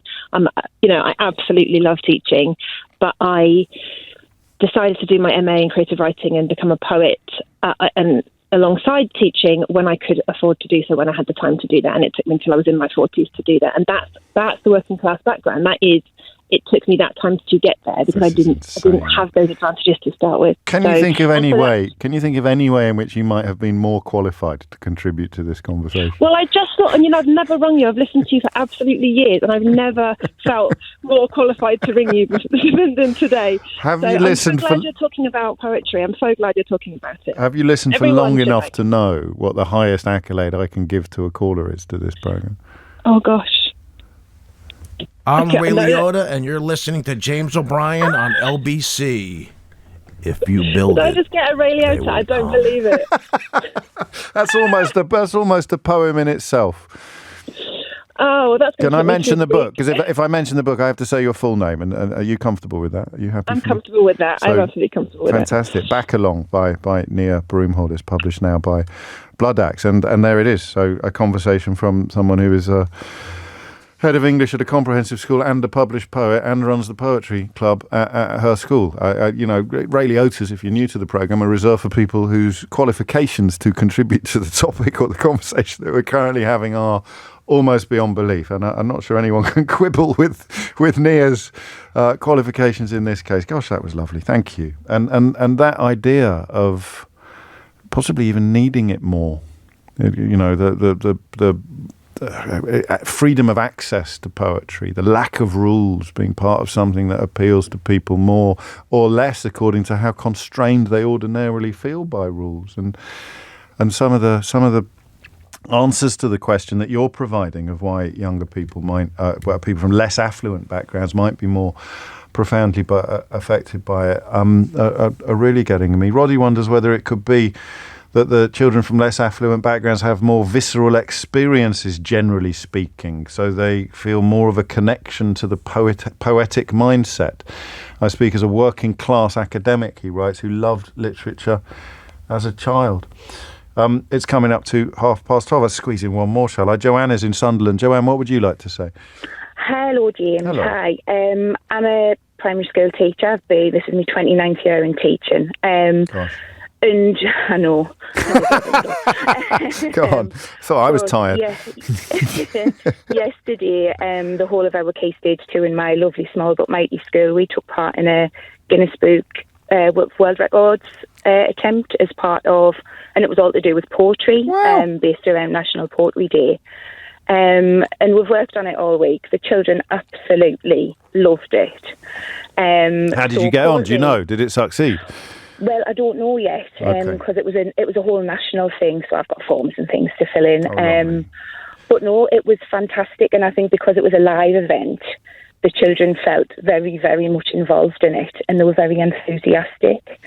But in my humble opinion, I think poetry starts very, very young. Yes. It starts with nursery rhymes, and of course it does. Yeah, we find that if children are not exposed to nursery rhymes and all of that, it does hinder their progress when they come into school. And, we see children coming in our lovely little school who have virtually no skills. And because they haven't done that, and because we put such a high priority on reading for pleasure, including poetry, yes, then that's going to give those bairns a higher life chance. Yes.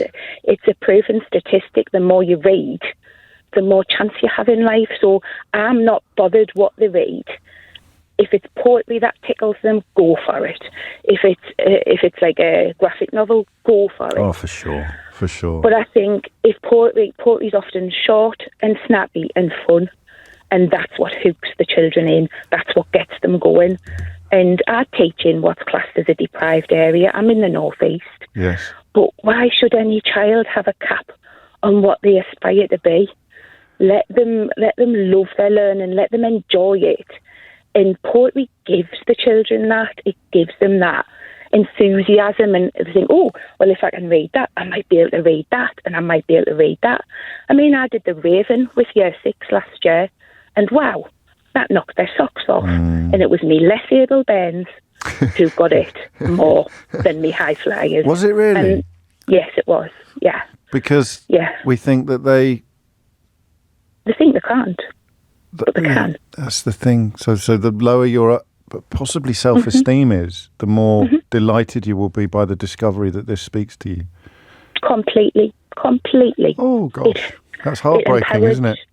But it empowers them. In a good way. It's beautifully heartbreaking, because it's working on them, and now we all start worrying about the ones that haven't got a Joanne or a Nia in their lives at school or at home. Yeah. Such a gift to give a kid, isn't it? It must be very, very satisfying, even after 29 years. There must be days. There must be days where it feels box fresh when you see the reaction on a little face. Yeah, because if I didn't say that, that's the time to walk away. Because I love my kids. I love my school. And at the bottom of us, I love this job, because if you don't love it, you can't do it. We're not just in it for the holidays. there's a lot more to being a teacher and to working with little ones than that. I will always have the back of teachers in general, but especially teachers like you. And you're right, there is still some lazy rhetoric out there about holidays or whatever other cliche is currently in vogue. Thank you. Oh, wow, crikey. Imagine if every kid in the country had teachers like Nia and Joanne. I suspect we'd be looking at a rather different society already than the one that we currently inhabit. It's 12:33 and Tim Humphrey's here with your headlines. James O'Brien on LBC. It's 12:36. Well, crikey, we're getting answers galore, aren't we? And goodness me, are they powerful, helpful. Why would children from less affluent backgrounds respond more, engage more with poetry? And what is it that poetry does that other forms of words cannot do? It is a perforated line, I think, the line between poetry and prose. There's some prose that, for me, is lyrical and therefore poetic. But in terms of form, how it looks on the page, there's a distinction to be drawn between poetry and prose. And the impact of one is other from the other. Frankie is in Edinburgh. Frankie, what made you pick up the phone?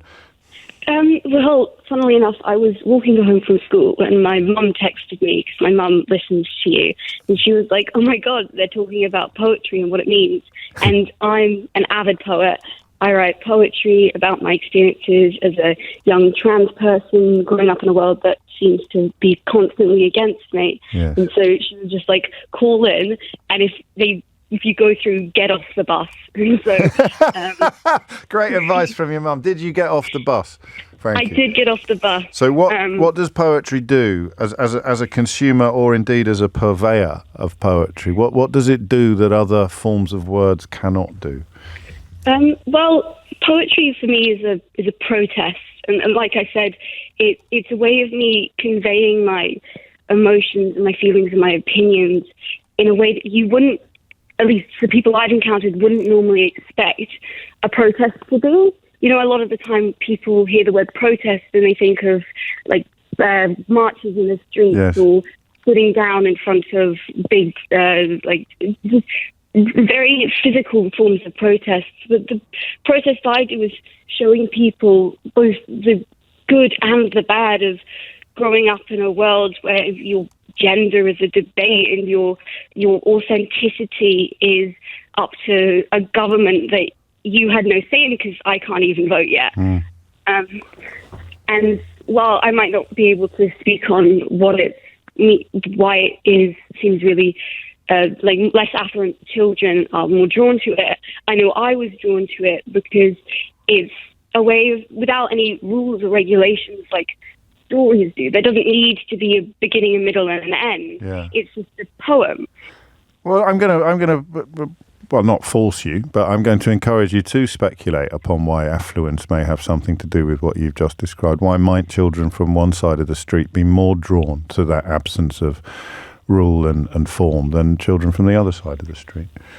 I think a lot of the time, I can't remember if it was the previous caller or the one before that mentioned how less affluent children are, I guess, less able to have fairy tales and once upon a times and stuff like that. And poetry isn't it was bad and then it was magically good. Poetry is very much real. And I think a lot of the less affluent children could be drawn to it because it is more realistic. There's a lot of the time there is no fairy godmother. There is no magic spell. It's just reality, and poetry takes that reality and shows it in a way that is a lot. It's not very, what's the word I'm looking for? It's not sugar-coated. Yeah. You get poets, even the old poets like Byron and Wordsworth and stuff like that, they were very vocal about the injustices in society, and you did that by using poetry.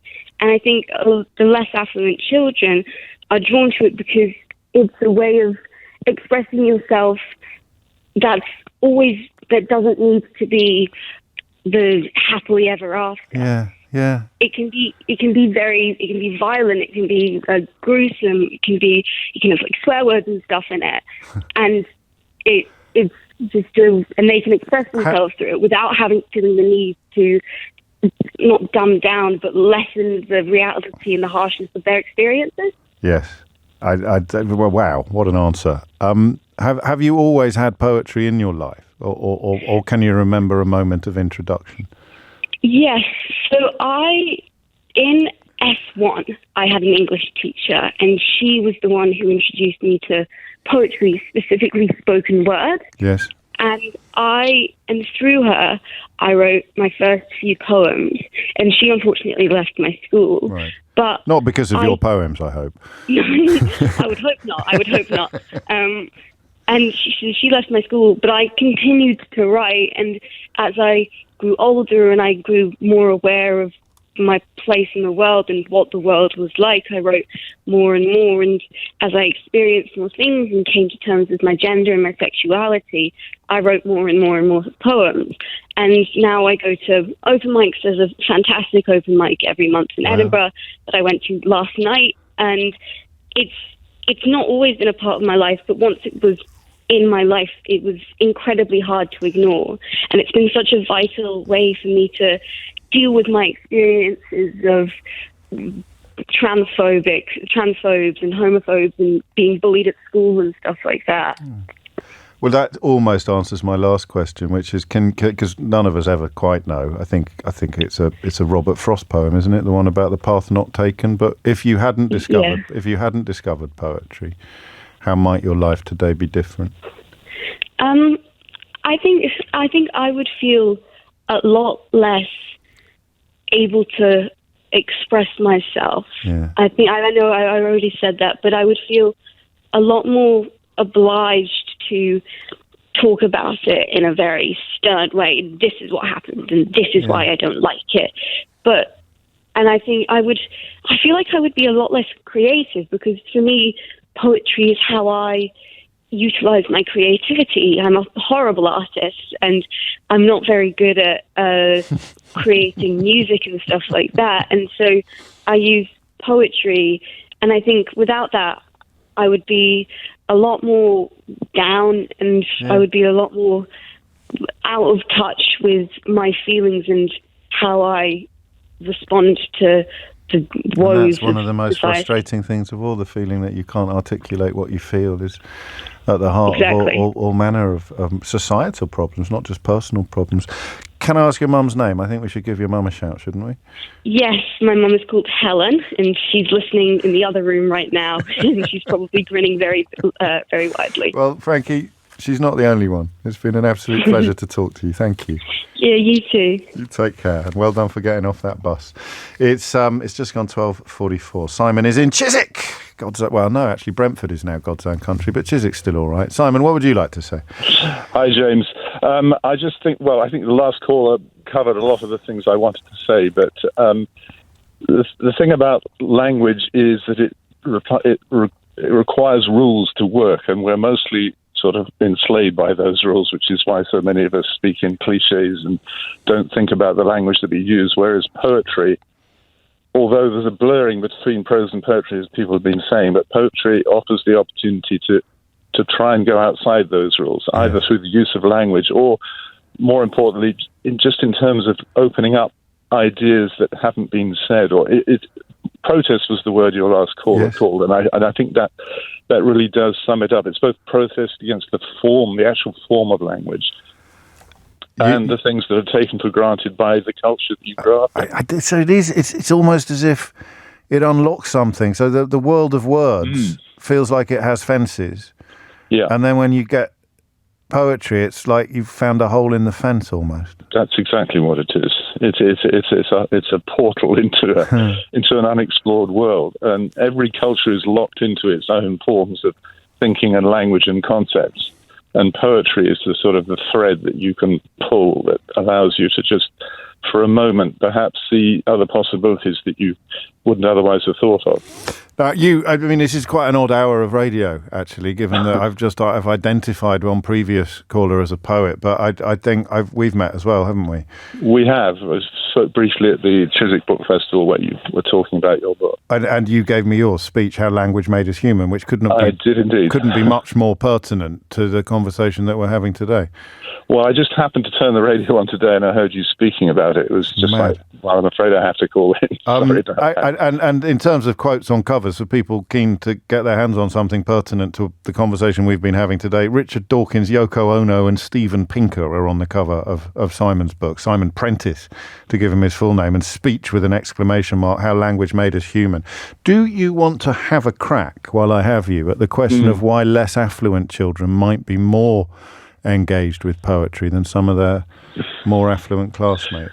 Well, I mean, I think your previous speaker touched on it too, but if there is a sensible answer, possibly it's to do with the lack of opportunity that less affluent people have. So you grab it harder. You grab it harder. I think so. Yes, it's sort of suddenly there is an opportunity there to think differently, to speak differently, to, if you're surrounded by other opportunities, you may not possibly. Yeah, you're spoiled for choice. Drawn to that. Yeah, exactly. In other words, so. And whereas this, as we've established, I think pretty powerfully since 12 o'clock today, this is truly open to everybody. Would you like to tell people a little bit about your book, Simon? Okay, well, it's a pretty far-reaching study of why we have language in the first place and what it did to us. That was what I set out to do. My professional life I spent as an interpreter and translator working with languages, so I kind of see a lot of how we get stuck in our own particular culture and language, and it was an attempt to really talk about how do we have language in the first place, how it's all developed from very simple rules, and then we just get stuck in those, and how we might escape from that trap, really. That's the sort of the overall trajectory of the book. Just a relatively straightforward mission statement. Yeah.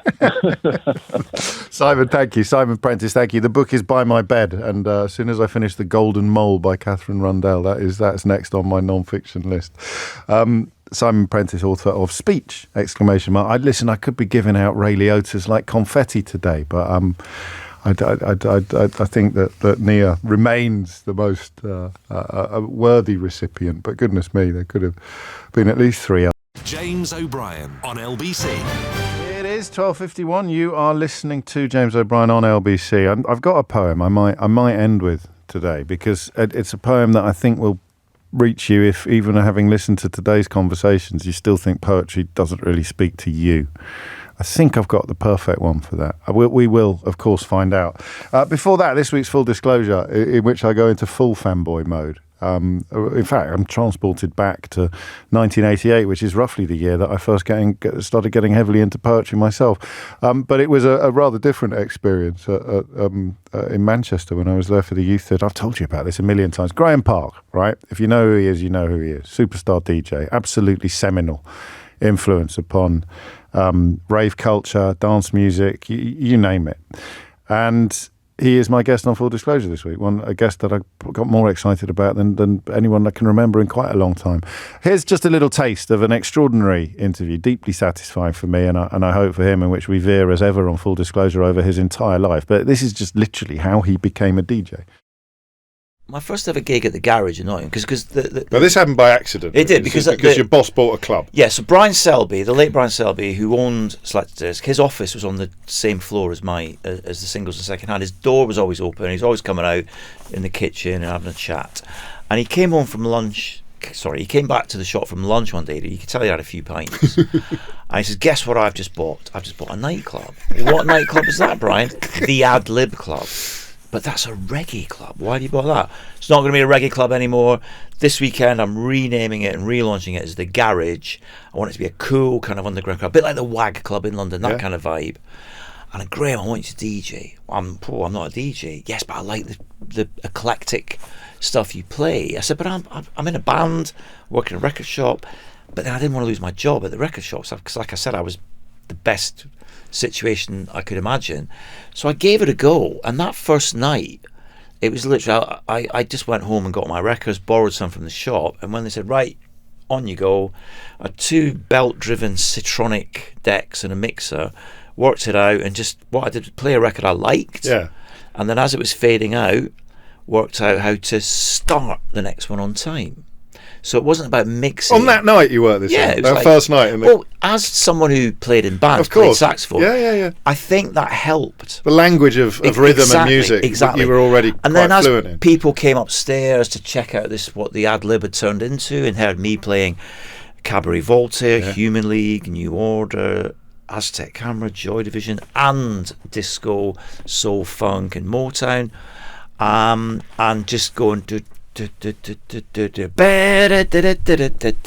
to the next one, and then were other DJs doing that? Because I'm thinking back to that era when I was a kid, and these would be the first discos that I went to. Didn't one song stop and then the other one started? Yeah, usually. I wasn't really paying attention to all the DJs. No, to be honest, well, that's the point, isn't it? Because you're not trying to second guess, because you're not a purist and you're not a snob. No, and you're not that fussed about what anybody else is doing. You're a proper enthusiast, and therefore your confidence in what other people are going to like is coming from your confidence or your knowledge of what you like. Yeah, well, yeah, you say confidence, but I still not even confidence. I just stick to my lane. I'm aware of what others are doing, because you have to be, but I don't get bothered about it. So a lot of my peers getting a right flap about this new breed of young DJ who's all over social media, who's all dancing and showing off, and they're more obsessed with the tech and the effects than the music. I'm like, why are you? I don't even bother about it. Tide comes in, the tide goes out again, doesn't 10, it? 12 years ago with EDM, David Guetta becoming popular, Paris Hilton, a lot of my peers getting really angry about it. I'm like, why? Just stick to your own lane, concentrate on your own game. And that's what I've always done. Graeme Park, guest on this week's Full Disclosure. And full disclosure, you don't have to like the guest. Well, not like. You don't have to be as enthusiastic about the guest as I am. What I'm saying is, even if you don't think dance music is for you, life stories are always fascinating. Everyone on Full Disclosure is a wonderful story. Sheila sent me a lovely clip of Ethan Hawke talking about poetry, Art is Sustenance, if you want to find it, on YouTube. And it is back to the poetry conversation that we return now with Catherine in Southgate. Catherine, what would you like to say? Hi, so I think everything that your callers have been saying is fantastic, and I think especially for me, I found that poetry is a lifeline. I was diagnosed quite young with a few learning difficulties, and I got told I'd never be able to read and write. Blimey. And so it was my pops, my grandpa, who actually first taught me a 16th century poem called The North Wind Doth Blow. And he just... By memory, by rote? Yeah. And he kept drilling it into me, any other kind of Irish poem that he knew, because he was like, from his childhood, poetry was said out in the fields when you were working. You didn't learn it in the classroom. You learned it as a way to pass the day, to describe the weather. Oh, well, that leads us back to the other half of the question today a bit, doesn't it? Yeah, and I think... It's like you said, education and poetry can be seen as something that's upper class, or something that's perhaps unattainable for working class children. But actually, the roots of poetry come from the masses who used poetry to describe their feelings. And then I think, especially when I then got to school for me, the passion I had for it was enough to let one of my teachers really let me flourish, because I was really told that, against studying English. And I think what we take away from the whole hour is that it's the most democratic of all forms of literature. And your reading and writing now is a huge part of your life, despite being told that it wouldn't happen. Catherine, I'm only moving on. I'd love to talk to you for a tiny bit longer, but I read a poem out on the programme yesterday, by not by coincidence. It was National Blooming Poetry Day, but the bloke who wrote it is on the line. It's been a mad hour, hasn't it, for sort of planets aligning and moments of serendipity. Chris Parker, what made you pick up the phone? I heard that you were talking about poetry, James, and I heard also yesterday afternoon that you'd read out my poem, Summer Clouds, at the end of the programme, so thank you very much for that. It was your cousin, that drew it to my attention, I think. Your cousin Alan. Yes, who you've spoken to before, I know as well. So I wanted to give you a call because obviously I'm a writer and a published poet, and I've been an educator for over 40 years, starting out in inner city comprehensives and ending up in universities. So what does a poem do that other forms of words cannot? Well, you mentioned, first of all, that it looks different on the page to prose because it creates space on a page, and it has a shape that's different. And what poetry does, I believe, through that space, we can't move unless there's space. Yeah. Yeah. So space invites movement. So we think of that as physiological movement, but actually emotional, psychological, cognitive movement. We need a sense of space. And poetry provides that.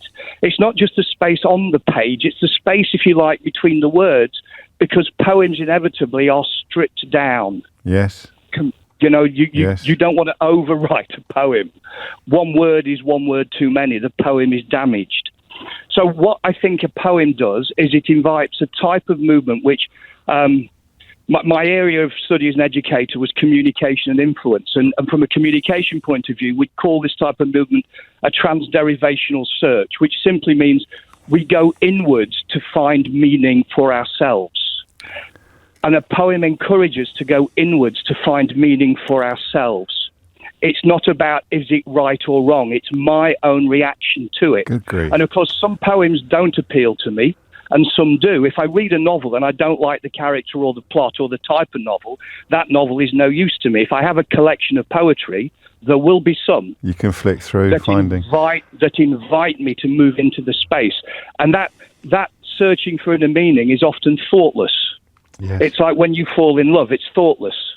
When you stand on a beach and see a beautiful sunset, you feel it, you go inwards as you react to the outwardness of what's around you, and you are thoughtless. And you don't need to be academically brilliant to go inwards and be thoughtless and wonder and be amazed and consider about the beauty and the wonder and the amazement of nature and humanity. And that crosses boundaries. And that is what John Keats was talking about when he wrote, "Oh, for a life of sensation rather than of thought." Absolutely. Mate, you're a star. I'm out of time. Seriously, I'm bang out of time. What is your most recent publication, Chris?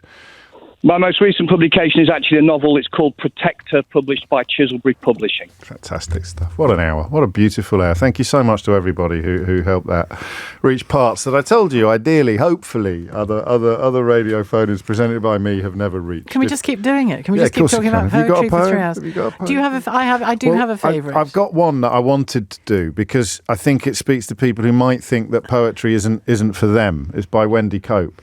I can do this one from memory, go on. but I need to I'll put it in front of me because I always get the last line wrong. Some men never think of it. You did. You'd come along and say you'd nearly brought me flowers, but something had gone wrong. The shop was closed, or you had doubts, the sort that minds like ours dream up incessantly. You thought I might not want your flowers. It made me smile and hug you then. Now I can only smile. But look, the flowers you nearly brought have lasted all this while. That's beautiful. Isn't that nice? Yeah. My favourite is one by Seamus Heaney called When All the Others Were Away at Mass. And it's about how moments of intimacy can happen in really ordinary things. And in that poem, it's him and his mum peeling potatoes. And it's such a lovely poem. It's all there. Yeah.